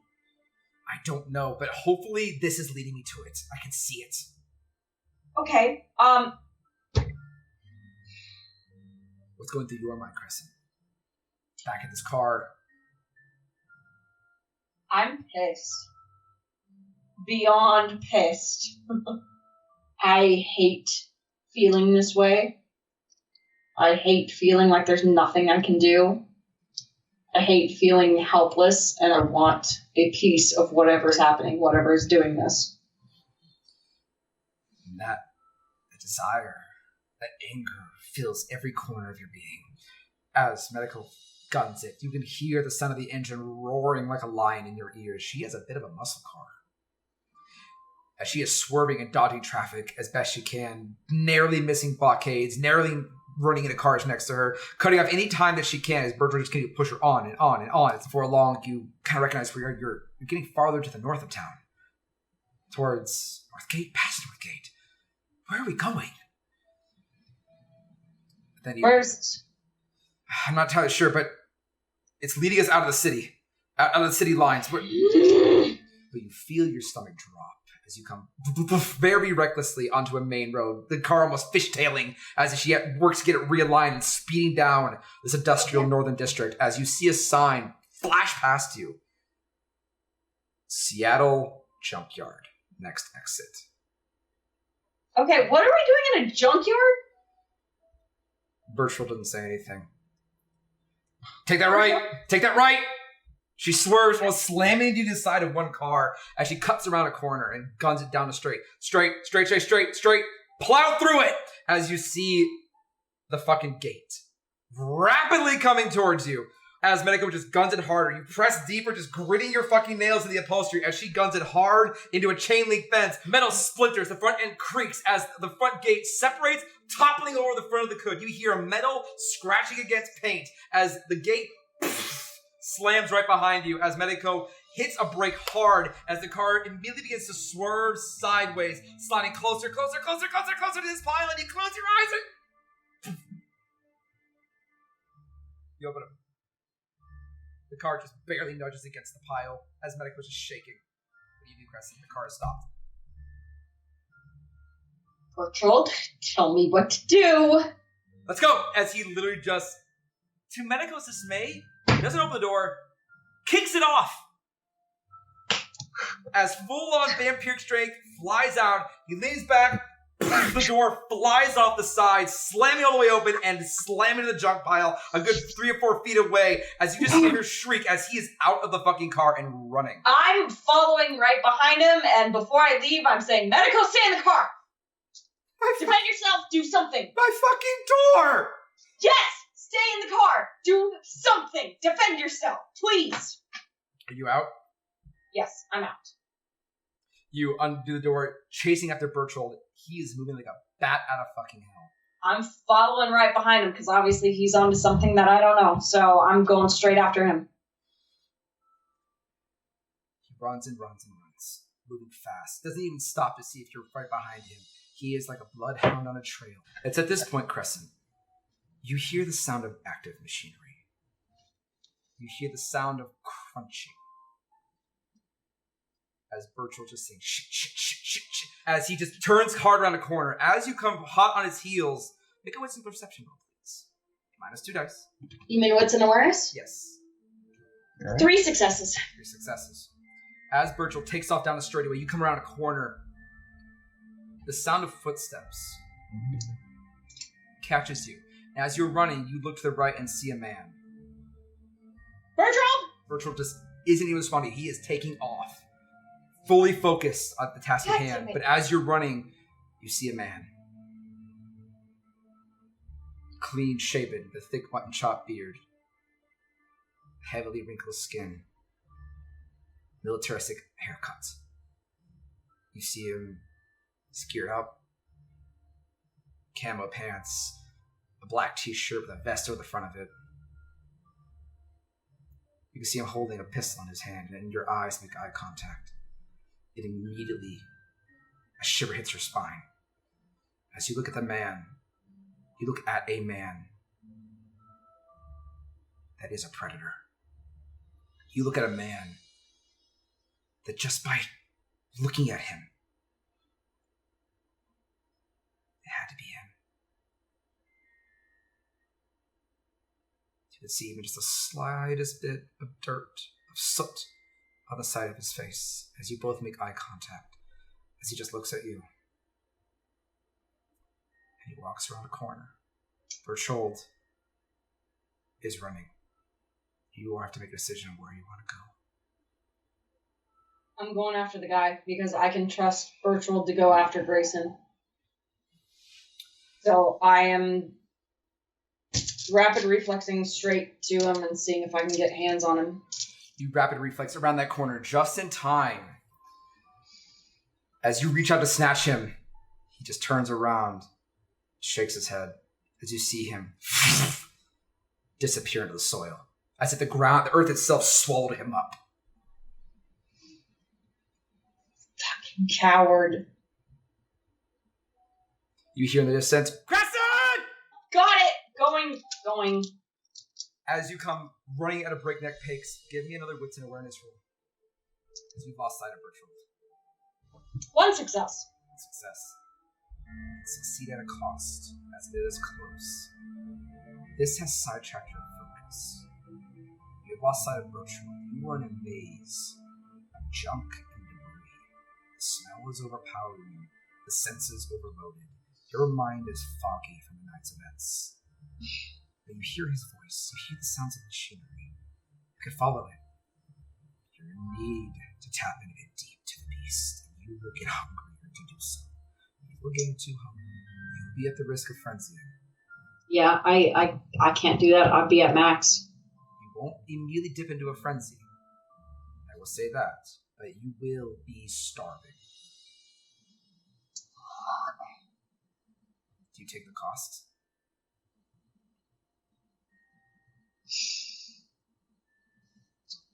Yeah. That orchid in you is in full bloom. The void ever expanding. Oblivion exists within you, and this is the first time ever you've been so hungry that you can see the full reflection of your beast. There is no beast in you. It is an empty void, every consuming, as it pulls from you like a thief, like a parasite. It bleeds you dry, as you can see a small root of shadow coil up to that orchid, and it almost drives you mad. You are starving, but you push through it as you just heighten your senses as far as you could take it to catch up to Bertram. You don't know how you got there, but you run, taking lefts and rights, straights, jumping over buildings. You are in a full animal before you finally slide to a halt, your feet sliding through the muck, dirt and debris flashing against you, but you don't care as you can see Bertram in horror. Before you, you see a console, machinery smashed and crumpled to the side as this has been ripped out of the fucking ground itself. And you can see an EMT ambulance beginning to be crushed in a massive hydraulic press. The metal is beginning to break out as you see Bertram up onto the lip of the actual press, the ground and the top coming down as he has 1 foot down on the front, both hands up against the metal as he has put himself in between the press. You see the veins in his arms bulging through his body as he's doing everything he can to hold as he is screaming in agony. He's inside! I'm going. Rapid reflex. Going. Go ahead and give me a strength plus athletics check as you pull against the van and you see that the actual front end of the doors are broken in as if the metal itself is caved and twisted. It's just all hunger dice. Great. 3 successes. Rush the door. The beast just thirsting to come out. Not yet. He's inside. There's a chance.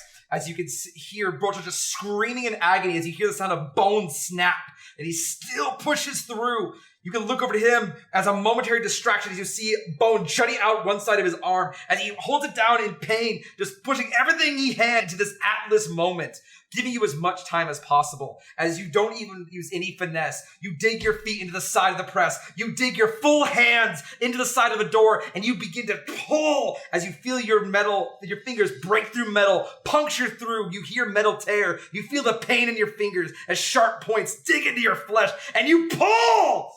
Mr. Holland, metal begins to crunch. Steel screams in pain. And the darkness begins to overtake. Glass shatters as you can feel this EMT, this ambulance, is getting crushed. All around you that echoes is the sound of machinery.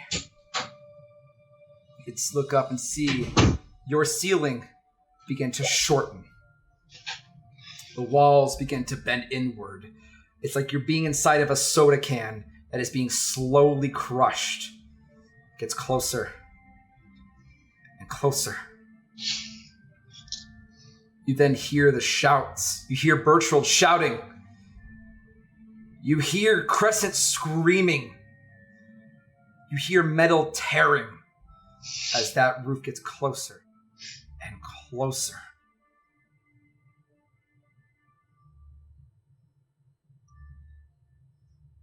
And there's light. The doors rip open. Crescent, you have a small window here. That van is coming down slowly but surely. Bertrand can't hold it much longer as you can hear him shouting in pain. You look around. You see Mr. Holland sitting there on top of the gurney, a piece of wood sticking out of his chest. What do? I'm immediately just grabbing him by the foot and just dragging him out as soon as I can. Quick. Just fucking quick. All of a sudden, you are airborne, Grayson. As you feel pointed nails digging through your shoes. You almost feel them cut through flesh as you are just pulled from one foot out of the gurney forcefully. You feel yourself hit ground and roll. Your face land face down in the mud. That stake jumps all the way through from the impact, pointing out the other side. As your face lay in the mud, unmoving, as you can see Bertrand. Crescent bails out just in time from the force. Bertrand, get out! I'm going to see if you can.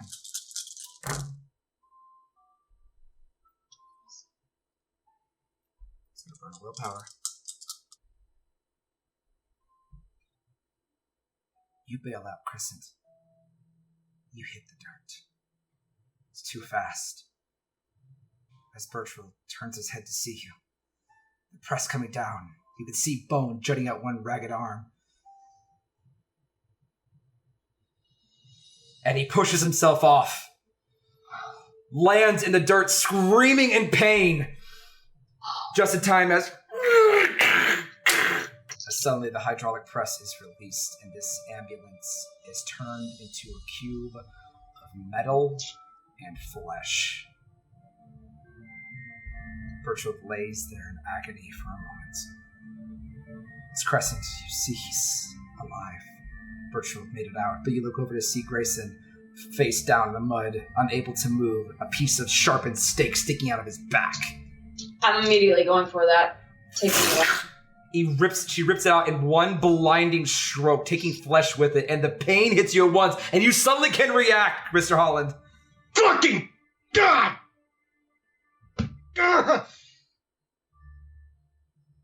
Oh, damn it, that went all the way through. Oh, Crescent.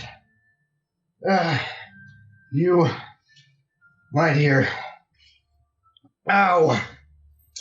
Yeah, Bertrand. that's very appropriate. I'm just gonna hobble over to Bertrand. Bertrand! I'm here, my boy. Yeah. As you stumble over to him, barely strong enough to stand. Fortunately, your arm was lost in there. But you see Bertrand clutching one side of his arm. You could see the center part of his forearm jutting out, bone-puncturing flesh, as he just cradles it, shaking, looking up to you. I'm here. I'm here. Just kind of, I grab onto his hand like, oh, brother, I can't thank you enough for this. Don't thank me. Thank Crescent. She wasn't there for you. I never would have had your blood to find. Look back to her. My dear, thank you. You are my fucking rock right now. Well, I look down to my arm. That's something that could heal, right? As you look over Crescent, the shoulder, you can see it's like a meat salad. The best way to describe it. The arm is gone on his right side. You can see tendon and pieces of fresh muscly sinew just dangling out of an open socket. Pieces of bone, jagged and protruding out, broken and cracked in several places, as you can see fresh marrow drip from the open wound onto the ground. See, he was smart. He put bombs. He had to have had this planned. Okay. Son of a bitch. And we get out right now. It was him. We need to go. We need to regroup. You're alive. I am alive, and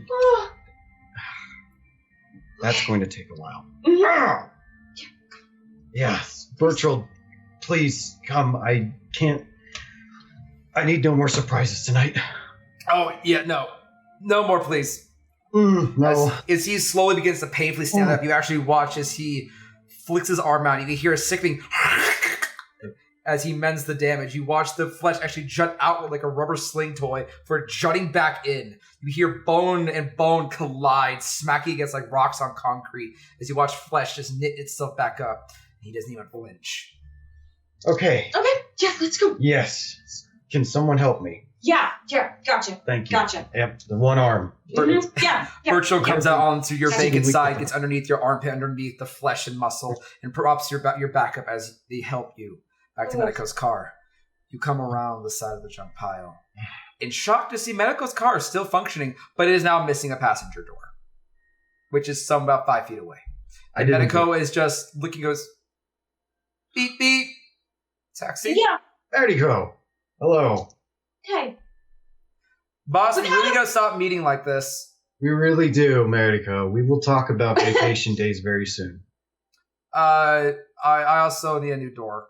As he gestures to the open vacancy on the side of her passenger car. Yes. Yeah. Yes, you will. Absolutely. Thank Birchwood for that. I mean, Okay. like Childer. Yeah. Virtual kind of sigh goes, to be fair, I was stressed. We're all stressed right now. All right. I'm gonna help him in.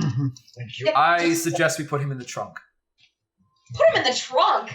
No, he has a point. Actually, her windows aren't tinted. You want somebody to look in? All right. Yeah. Disconfigured arm. At least this time, I will. Yes, get before in the they trunk. happen.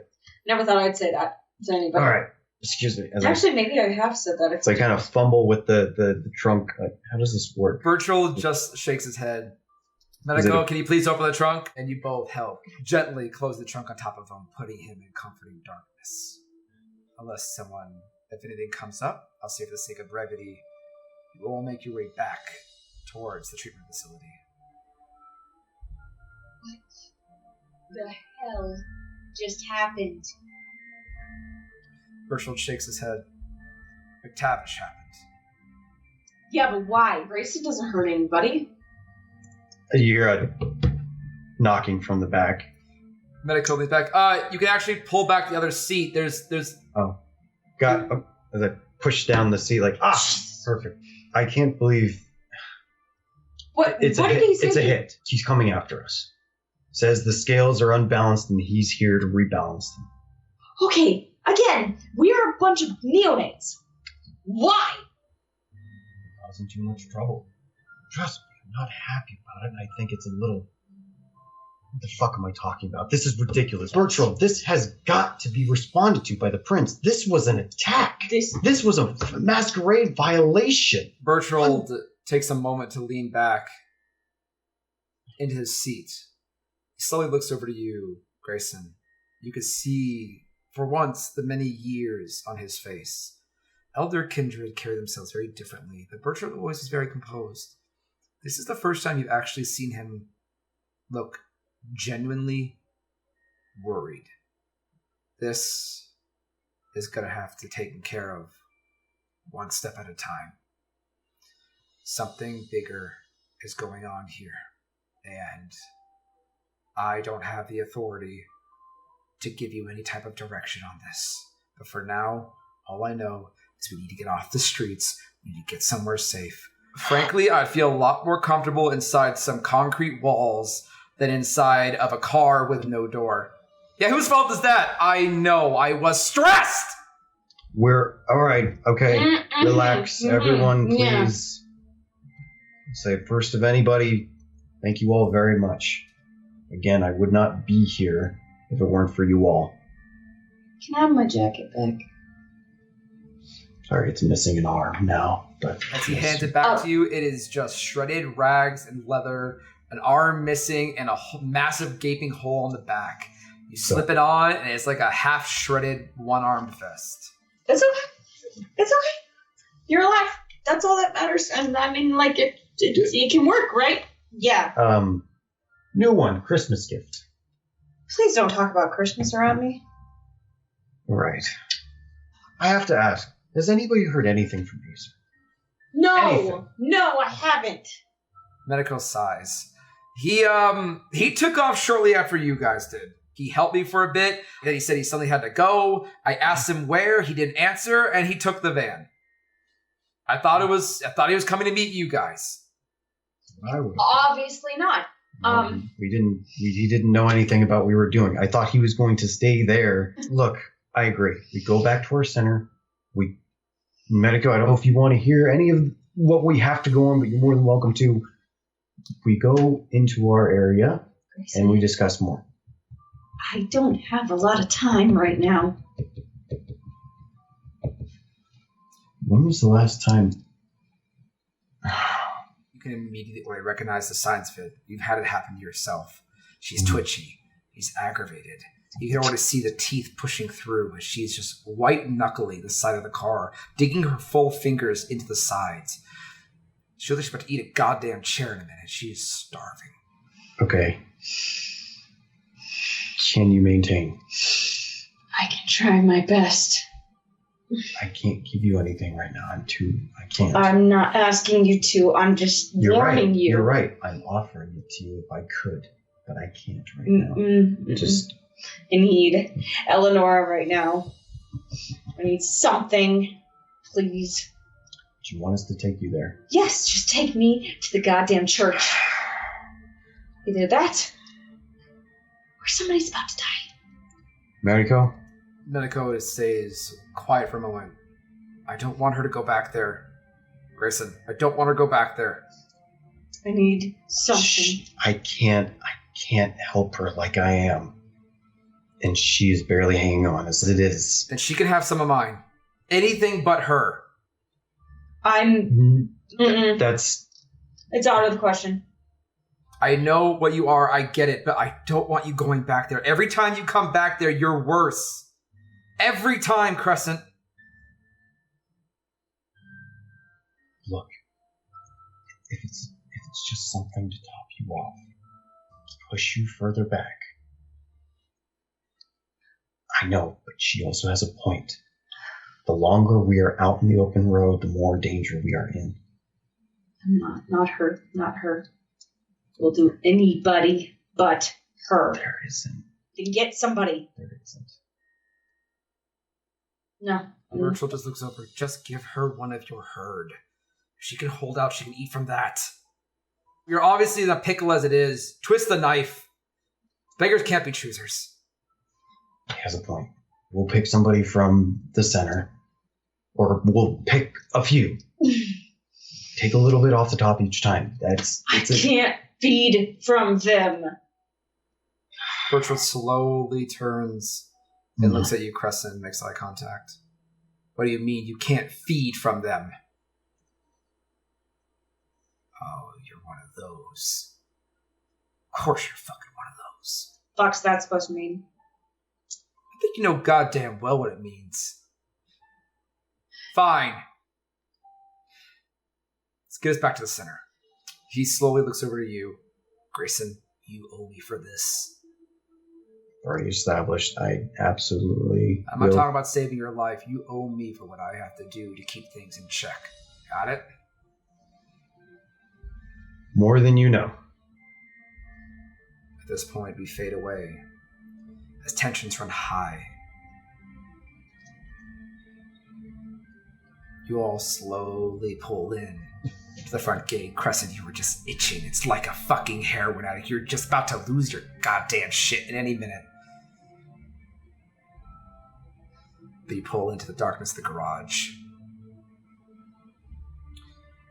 Birchall turns around. You can see his eyes slightly shivering through the dark. As you can smell blood. Grayson, just naturally being able to see in the dark with your unseen, you can see him rake a nail across his wrist. It's so mouthwatering, Crescent. As he mutters a few words before slowly putting his wrist towards you. If you take too much, I will rip your head off myself. Understand?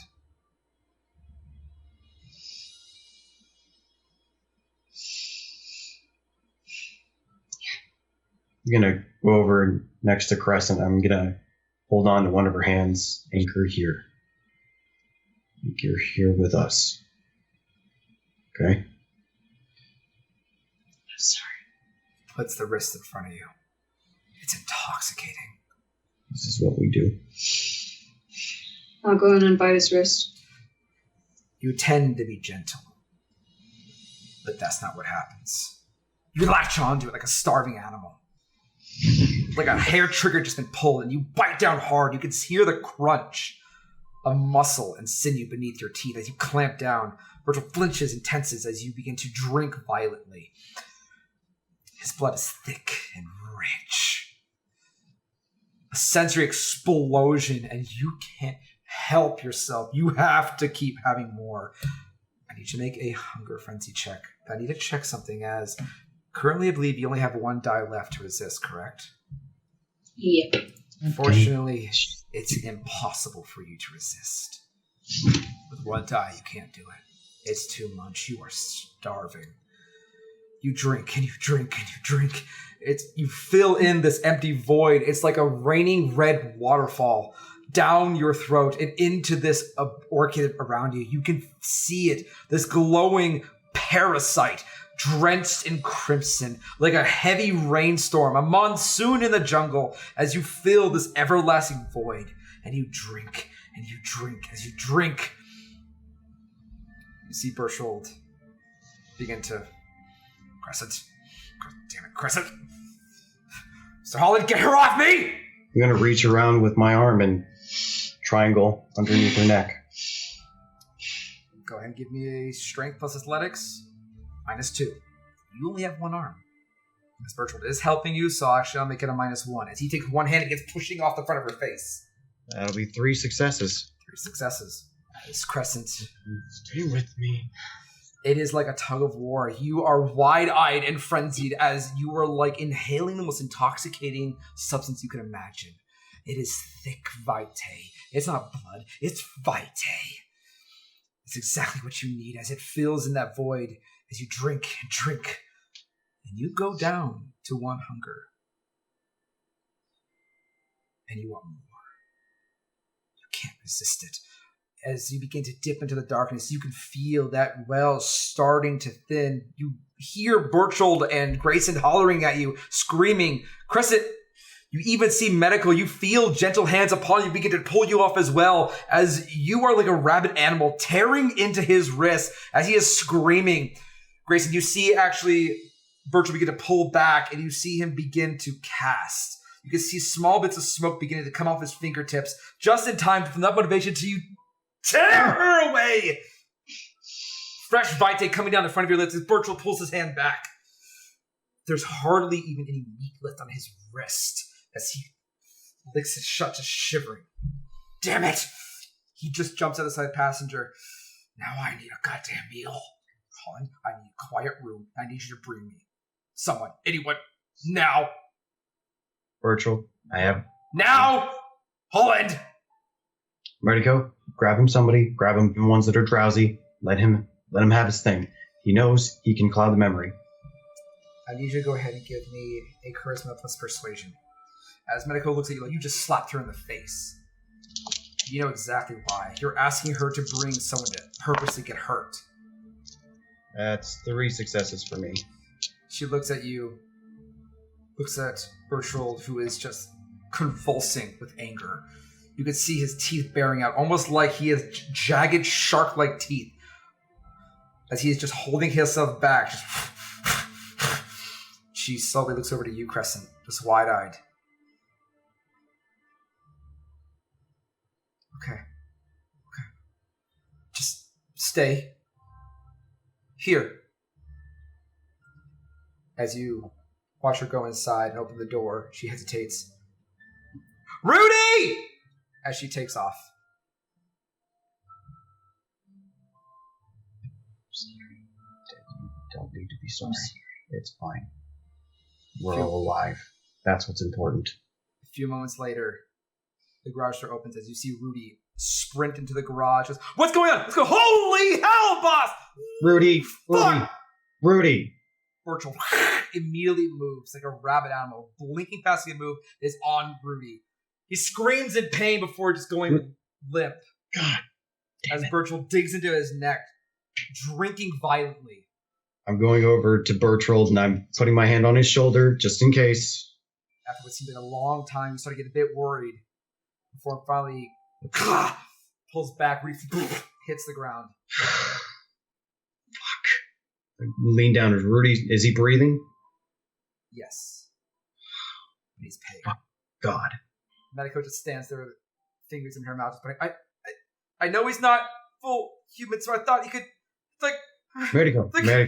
Mariko, look at me. She starts breathing heavily, just staring at you. Like she's on verge of having a panic attack. Mariko, don't make me... I'm not going to do it. I'm not going to compel her. I'm just going to ask her to calm down. Give me a manipulation plus persuasion. 3 successes. 3 successes. It does a little to calm her, but she does stay standing and just... She looks at you. You know this look. This is the... I'm about to lose my shit, but I have a job to do look. I need you to take Rudy. I want you to give him some fluids. When he is able, after rest, tell him he can go home. He can call me if he needs me. Fluids, rest. Fluids. Fluids and rest, and when he's able, he goes home. Fluids, rest, home. Got it. Come on, right. Come on, buddy. She leans down, even a small frame, starts pulling him. He's very groggy, very pale, very loose. His head rolls back and forth as blood kind of pools down the side of his face. Medico leans down and you can see her rip a part of her nurse's skirt and press it up against the side of his neck. Come on, I need you to stand, big guy. You're like twice the size of me. Come on. As he slowly stumbles to his feet. As the door goes, like, you just hear, nothing to see here. He had an accident. Go to your rooms. Don't go on. Out of my way. Out of my way. He's fine. As you can hear her just barking orders to whoever may have seen Rudy in this state. Bertrand wipes the side of his face. Straightening himself. He adjusts his suit. That's horribly dirty. Very similar to the way you do it, Grayson. Pulls a small handkerchief from the side of his lapel, wipes his face, returns to face you. You alright? Yeah. I'm fine. Excellent. Crescent? Mm-hmm. I'm going to say this once and only once. This is the one time I allow you to do that to me. And I get it was an emergency. I get you were not in your right mind. I've been alive a lot longer than you. And I get it. Next time, though, if you ever lay your teeth on me, I will melt you from the inside out. Is there a way we can get to a private spot without anyone seeing you, Grayson? We have certain passageways that'll lead us down into Acer's area. No one else goes there. No one else knows about it except for us. Okay. We can take secret areas to get there. Bertrand slowly undoes his suit coat. And he puts it over your shoulders. You're going to lead us there.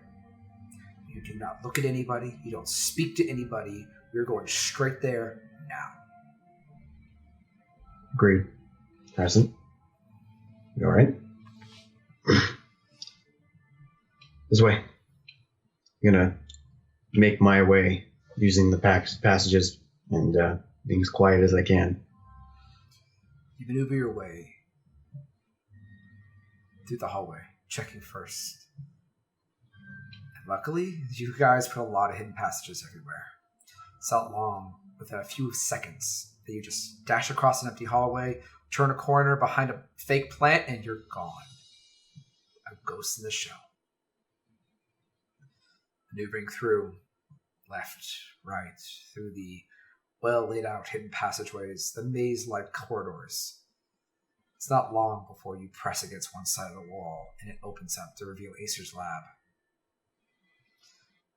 You walk inside. The room is immaculate, except for the fact that there is a large tower of beakers, all precariously stacked upon each other, barely hanging in the balance. And as Crescent, you close the door behind you, the slight vibration.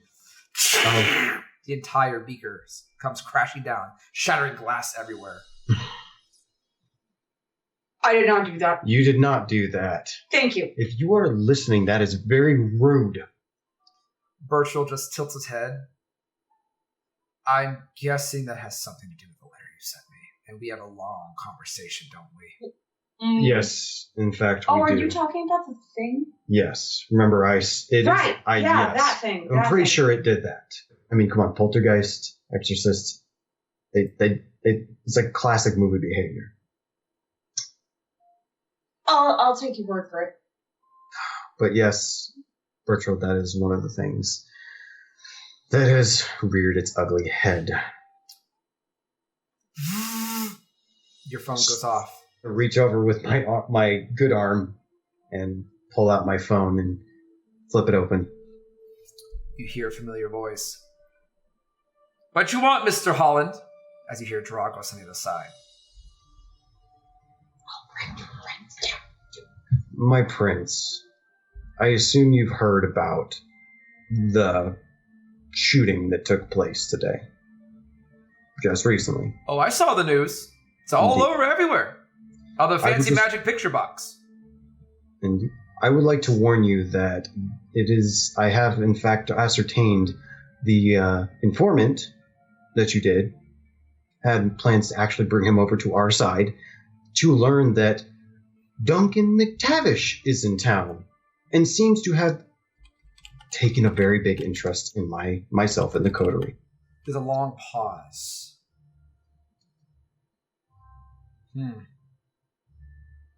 But the informant was taken care of, correct?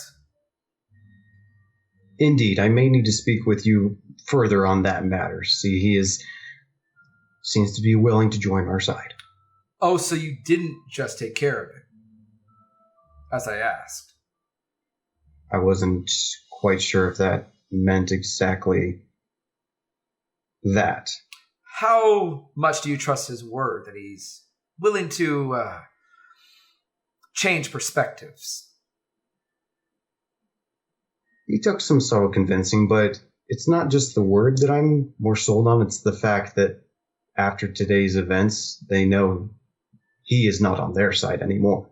And therefore, he has no other options other than to come to us with his information. Well, it seems that you and I and the rest of your coterie has a lot to talk about. Good timing anyway. I wanted to speak as well to our new voice of the Thin Bloods when we get the chance. Seems he has been very quiet when I expected him to reach out to me out of respect. But regardless, how's tomorrow? You might want to take tonight to recover, as by all accounts, the news says you're dead.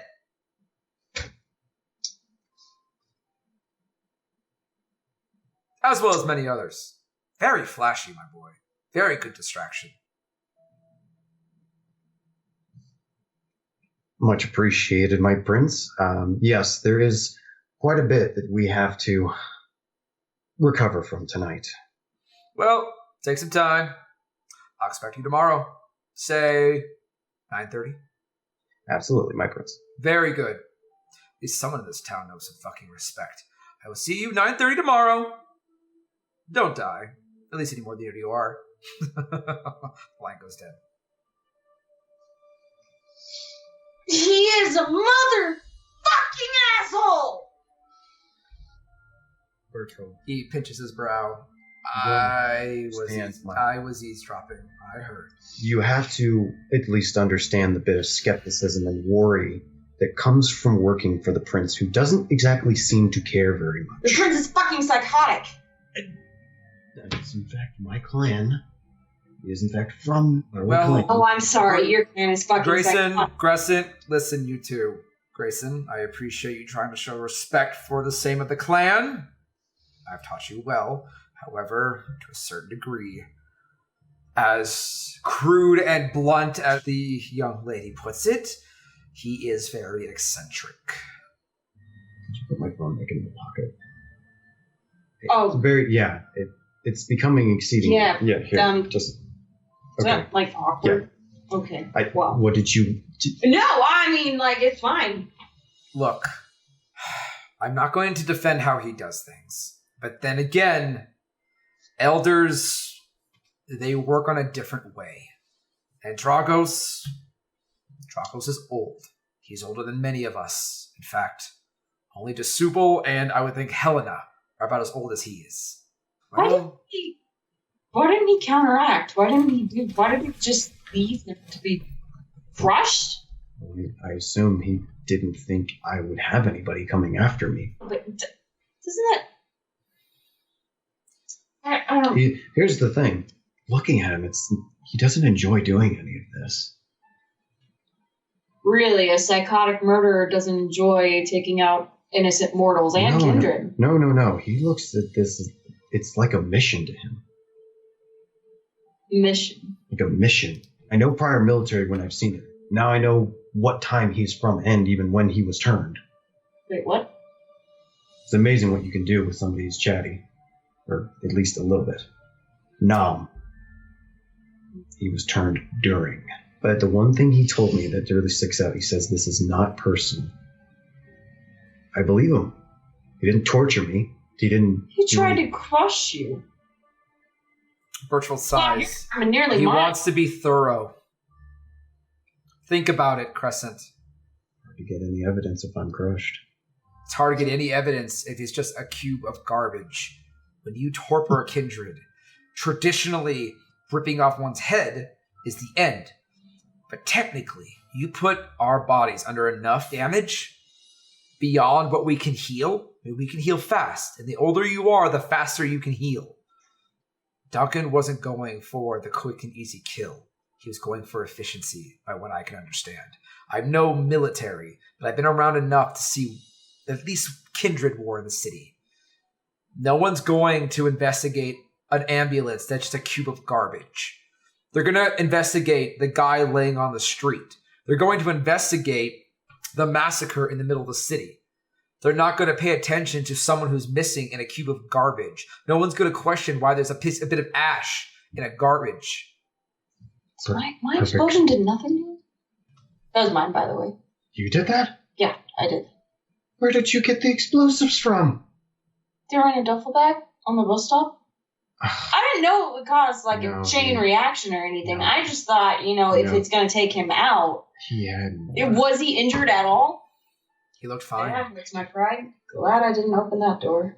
Crescent, you better be grateful you didn't open that door. Because something tells me you would have been walking out of there.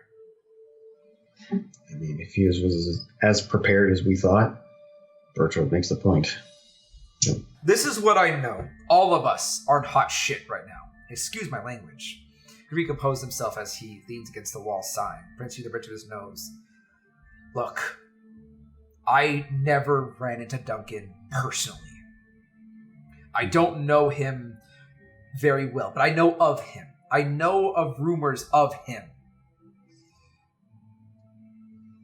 About 30 years ago, maybe 35,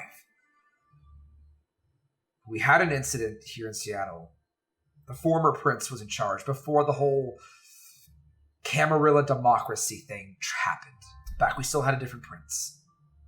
Before the Lupine attack, there was a series of what people call it is a bunch of terrorist attacks. Grayson, I don't even think you were born then, or you may have been a baby by then, so you wouldn't even know anything about it. One night, roughly around this time, actually, funny enough, a cinema, a laundromat, and a small mom-and-pop shop went up in flames at the same time. To the average investigator, it looked like rampant gang violence. That's not the case, because these were havens. These were kindred havens. I've never seen a lot of them calculated. But the disturbing part is that the cinema had a herd, had a fairly sizable one. They found so many charred bodies when they finally put the fires out. No kindred survived. They turned to ash in the flames, if they weren't already dead before. But human life, kind life, was just slaughtered efficiently. Not a single one escaped. No one was able to tell a tale No one knew exactly how it happened. About a few months later, while the Cam, honestly, many of the Cam were beside themselves, ready to go to war, to hunt down whatever did this, that's when the Lupines attacked. It was well timed, it was well thought out, and it sent this city into a spiraling of disaster for years. When we finally recovered, the prince was gone. He vanished. We couldn't find him. The Ivory Tower had been assaulted by Lupines, and there were so many that died. So many that met the final death. Ghouls, humans, kindred, it didn't matter. They tore through them like it was nothing. But when they finally left, the dust had settled. That's when this Camarilla democracy happened for a while. Something new, in response to something so shocking. If Duncan is back, he's not just gunning for you lot. I have a sneaking suspicion he's here for a purpose. Any theories on that purpose? I have not the slightest. The only thing that I could even think of, and this is just logical thinking, what's the one thing that has changed in the past 30 years? What's the one thing that has stood out the most in the past 30 years that has been different than any other time? He takes a finger and he points it to Crescent. The La Sombra joined the Camarilla. Different the skills. And you all voted to have them join. If that's the case, then everybody who voted yes should be at risk right now, right? Everybody that voted yes, everybody that was in the limelight, every freaking La Sombra in this city, anyone that supports them, houses them, or take care of them could be potential victims. There is no way to guarantee who or who is not in danger. I mean, I assume a lot of kindred tonight already know what happened. I'm pretty sure the whole city knows that we had a goddamn terrorist attack. At least that's the way I'm hearing. I suppose it's being reported as. Eleonora is the sheriff. She already knows by now. The prince has probably already told her. In fact, I'm just making a speculation, but I'm pretty much suspecting that the prince has just dumped Duncan McTavish as enemy number 1 to hunt down and take care of. If Duncan doesn't give a shit, he could place a bunch of those duffel bags you found around our facility and every single one of the people here burns alive. Well, let's take a second to breathe. Figure of speech. Duncan's smart. He's not rash, given his reputation. What he pulled off tonight is big. Does he believe that Grayson's dead? I mean, It depends. If left in time? Because, I mean, we might be able to use that to our advantage if he thinks that Grayson's dead. It depends on whether or not if he was even there, because I didn't see him. I mean, I saw a guy, but he kind of vanished. What did he look like? As she rattles through these details, Grayson, your vitae runs cold. It's the same one. That was him. I mean, you met him. met being a figure of speech here, but no, he vanished right when Virtual called for me. So it's possible that he could have left, but again, it's debatable. And now he could suspect that I'm still alive. Suspect. In any case, we use that to our advantage. We need Acer back. Yeah, wherever the fuck he went. He'll be back soon enough, I'm sure. He's... you know him. Things like this need planning. If he's as smart as his reputation states, we have some breathing room, as he needs more time to prepare. You don't just set off a bunch of IEDs in the middle of Seattle Square without proper planning. You don't set up a gunman's nest without proper planning. I'm no military, but strategy-wise, that takes time. And that's the one thing about Kindred, Grayson. One thing, if I've taught you anything, it's one thing. Patience is a virtue that we have an abundance of. We live forever. And when you become old enough,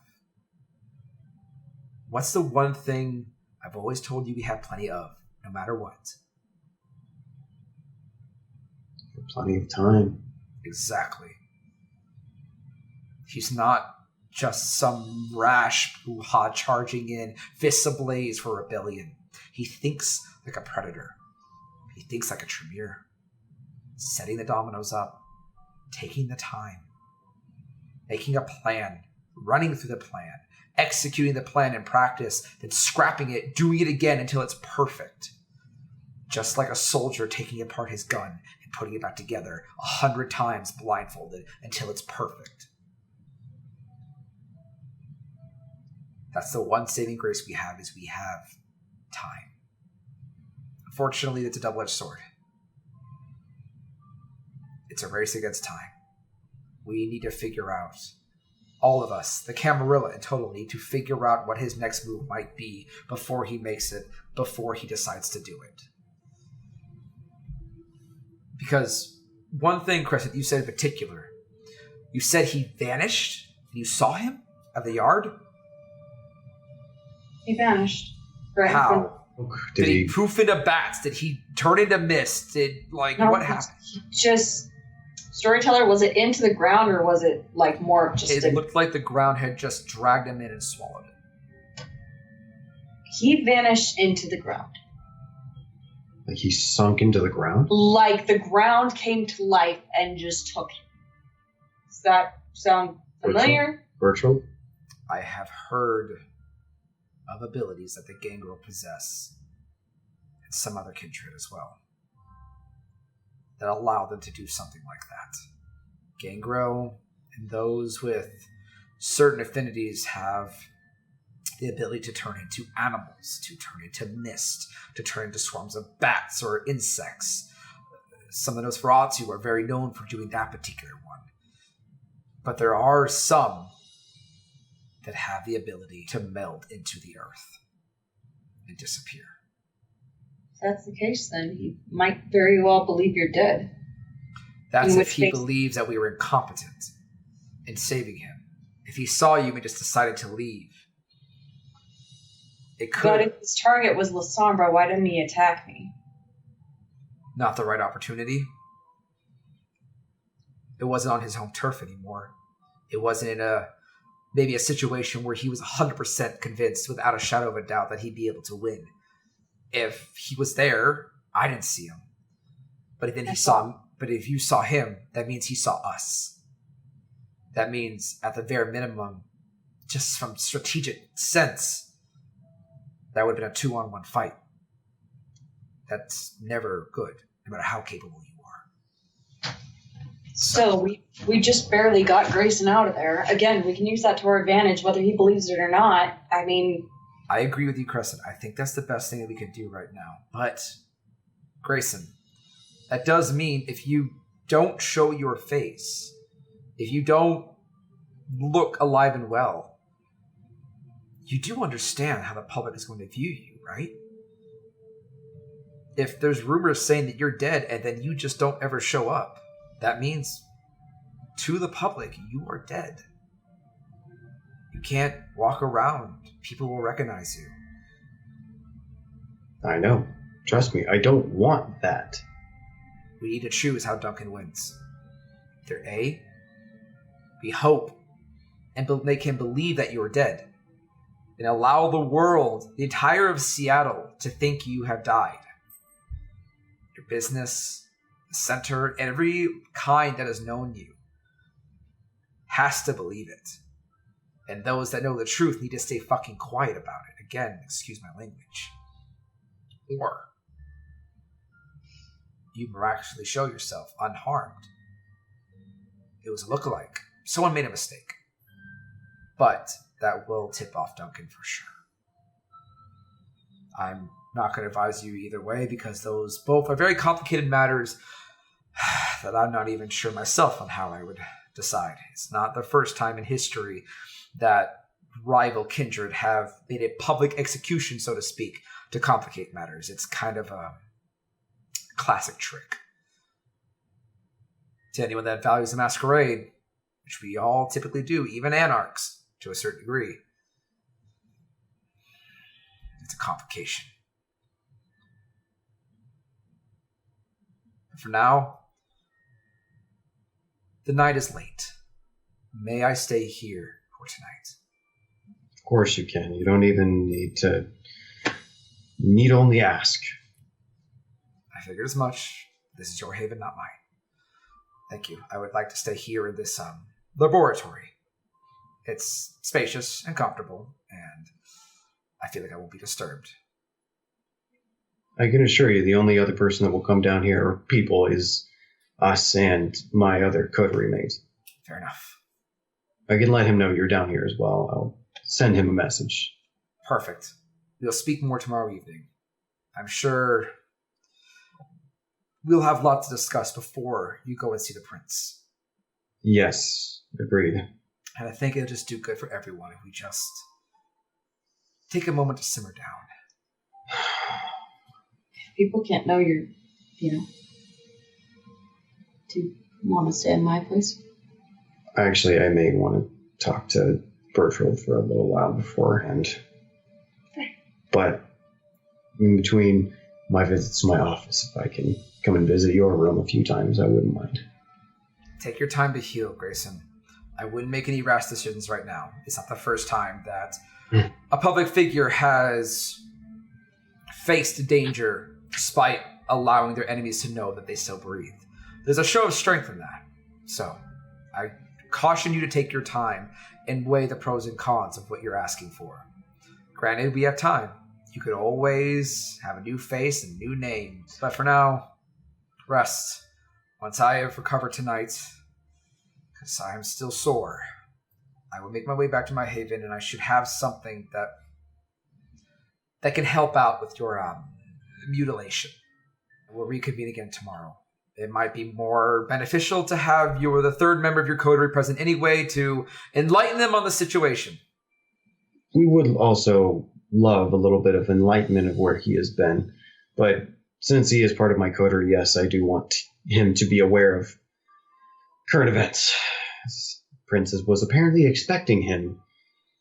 Of course. More on that later. Later. For now, good evening.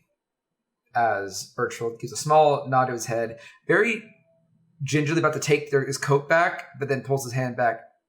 You may want to hold on to that just in case someone sees you. And he meanders his way towards a more darker corner of the lab, close to where Acer keeps a comfy chair and a lot of books. And he looks around, you see him kind of pat off the chair a little bit, pressing off some of the dust, almost neurotically, very similar to the way Grayson does, before looking around, nodding, turning very gently, untucking his shirt for comfort, and sits down. Berthold, if you need me, my office is along the secret passages as well. He just nods his head, but he keeps his eyes closed. The Crescent, if you wouldn't mind walking me. As long as nobody sees you. Well, that's why we put good money into putting passages in that we wouldn't be seen in. As you guys make your way through the passageways, your radio goes off. It's medical. Grayson? Yes, Mariko. Rudy's fine. His accident was taken care of. He'll be fine. Well, it wasn't too bad. He just needs some rest. He'll probably sleep here for tonight. But, front desk, let me know on the way up, after I've taken care of him, that there's someone left you a gift. You want me to leave it by your office? It's just flowers. No. Flowers. What kind of flowers? I'm sorry, I can't hear you, boss. There was some static there. Wait. Don't touch them. I'll send Crescent. Okay.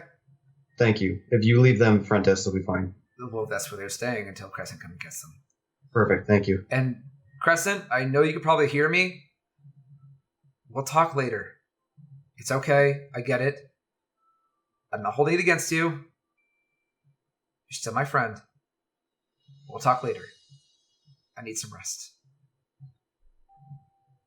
I promise. She heard you. I'm gonna take a bunk down in the nurse's lounge tonight, boss. Perfectly fine. Good night. Call me if you need me. Of course. So good. It's quiet. I'd like to take those flowers. Anything seems funny. And get them out of the building. If they're roses. There better be a fucking card attached to it with somebody taking responsibility. Got it. Otherwise, I want them fucking burned. And I'm going to head to the front desk. I'm going to go along the secret passageways to my office. You make it in your office in easy time. After the night you've had, to say it's a welcomed experience to finally sit down in your very luxurious, clean chair. Slightly miffed, you're probably getting blood on it, but you'll clean that later. It's been an exhausting night. Exhausting doesn't even cover the half of it. No, it's not. Finally, in a soundproof, quiet space of your private office, surrounded by books, the smell of leather, your fine wooden desk in front of you, a small little balanced physics toy clicking rhythmically every now and then. There's a certain semblance of peace. That you're still breathing in a way. But man, you wish your arm would start hurting, but it's not there. As a bit of meat flops onto the floor.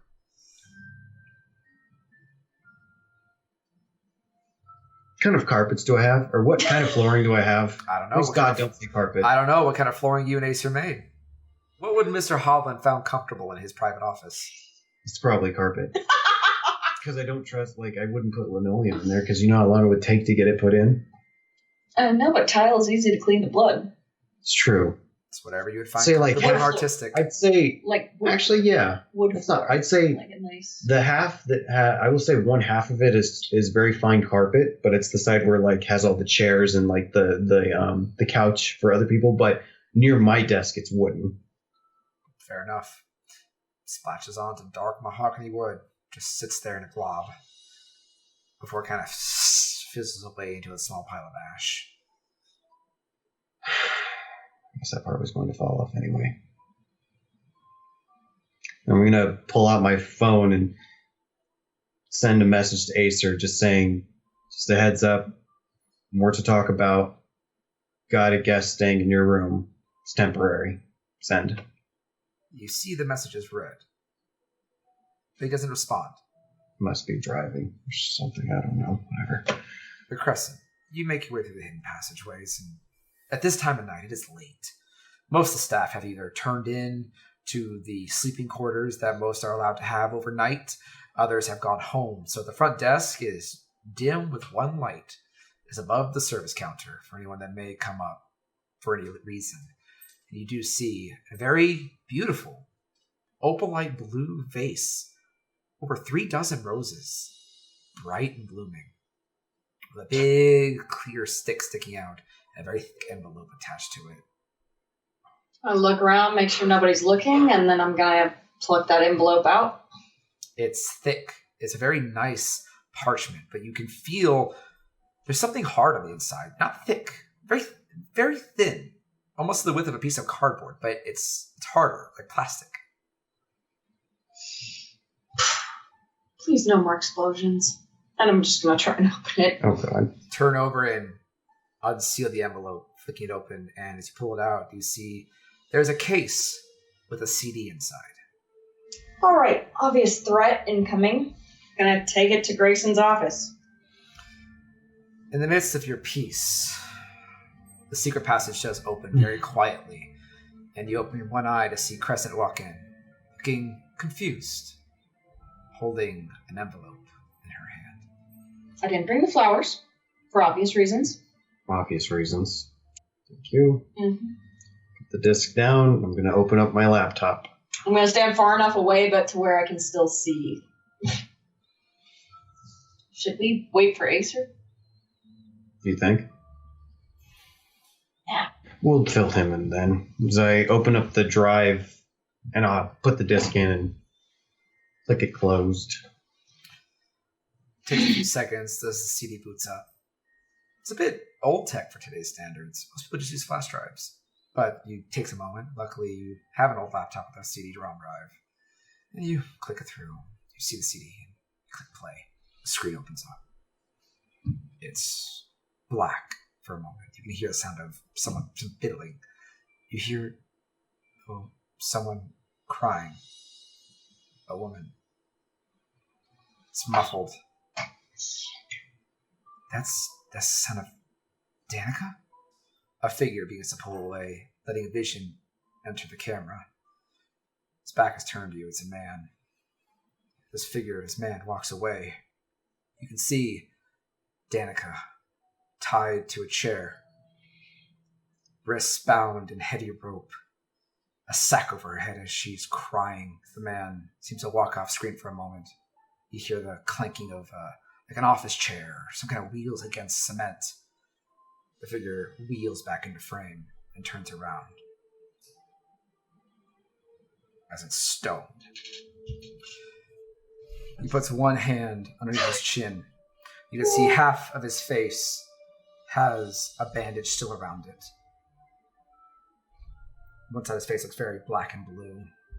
He looks to be in dirty, ragged clothes. Sweat coats his face. His hair is all a mess. Dark, dark circles underneath his eyes as he scratches stubble along his face. Hello, Grayson. Hope you enjoyed the flowers. I know what you are. And I don't care if this entire city doesn't believe me. I was just doing my job.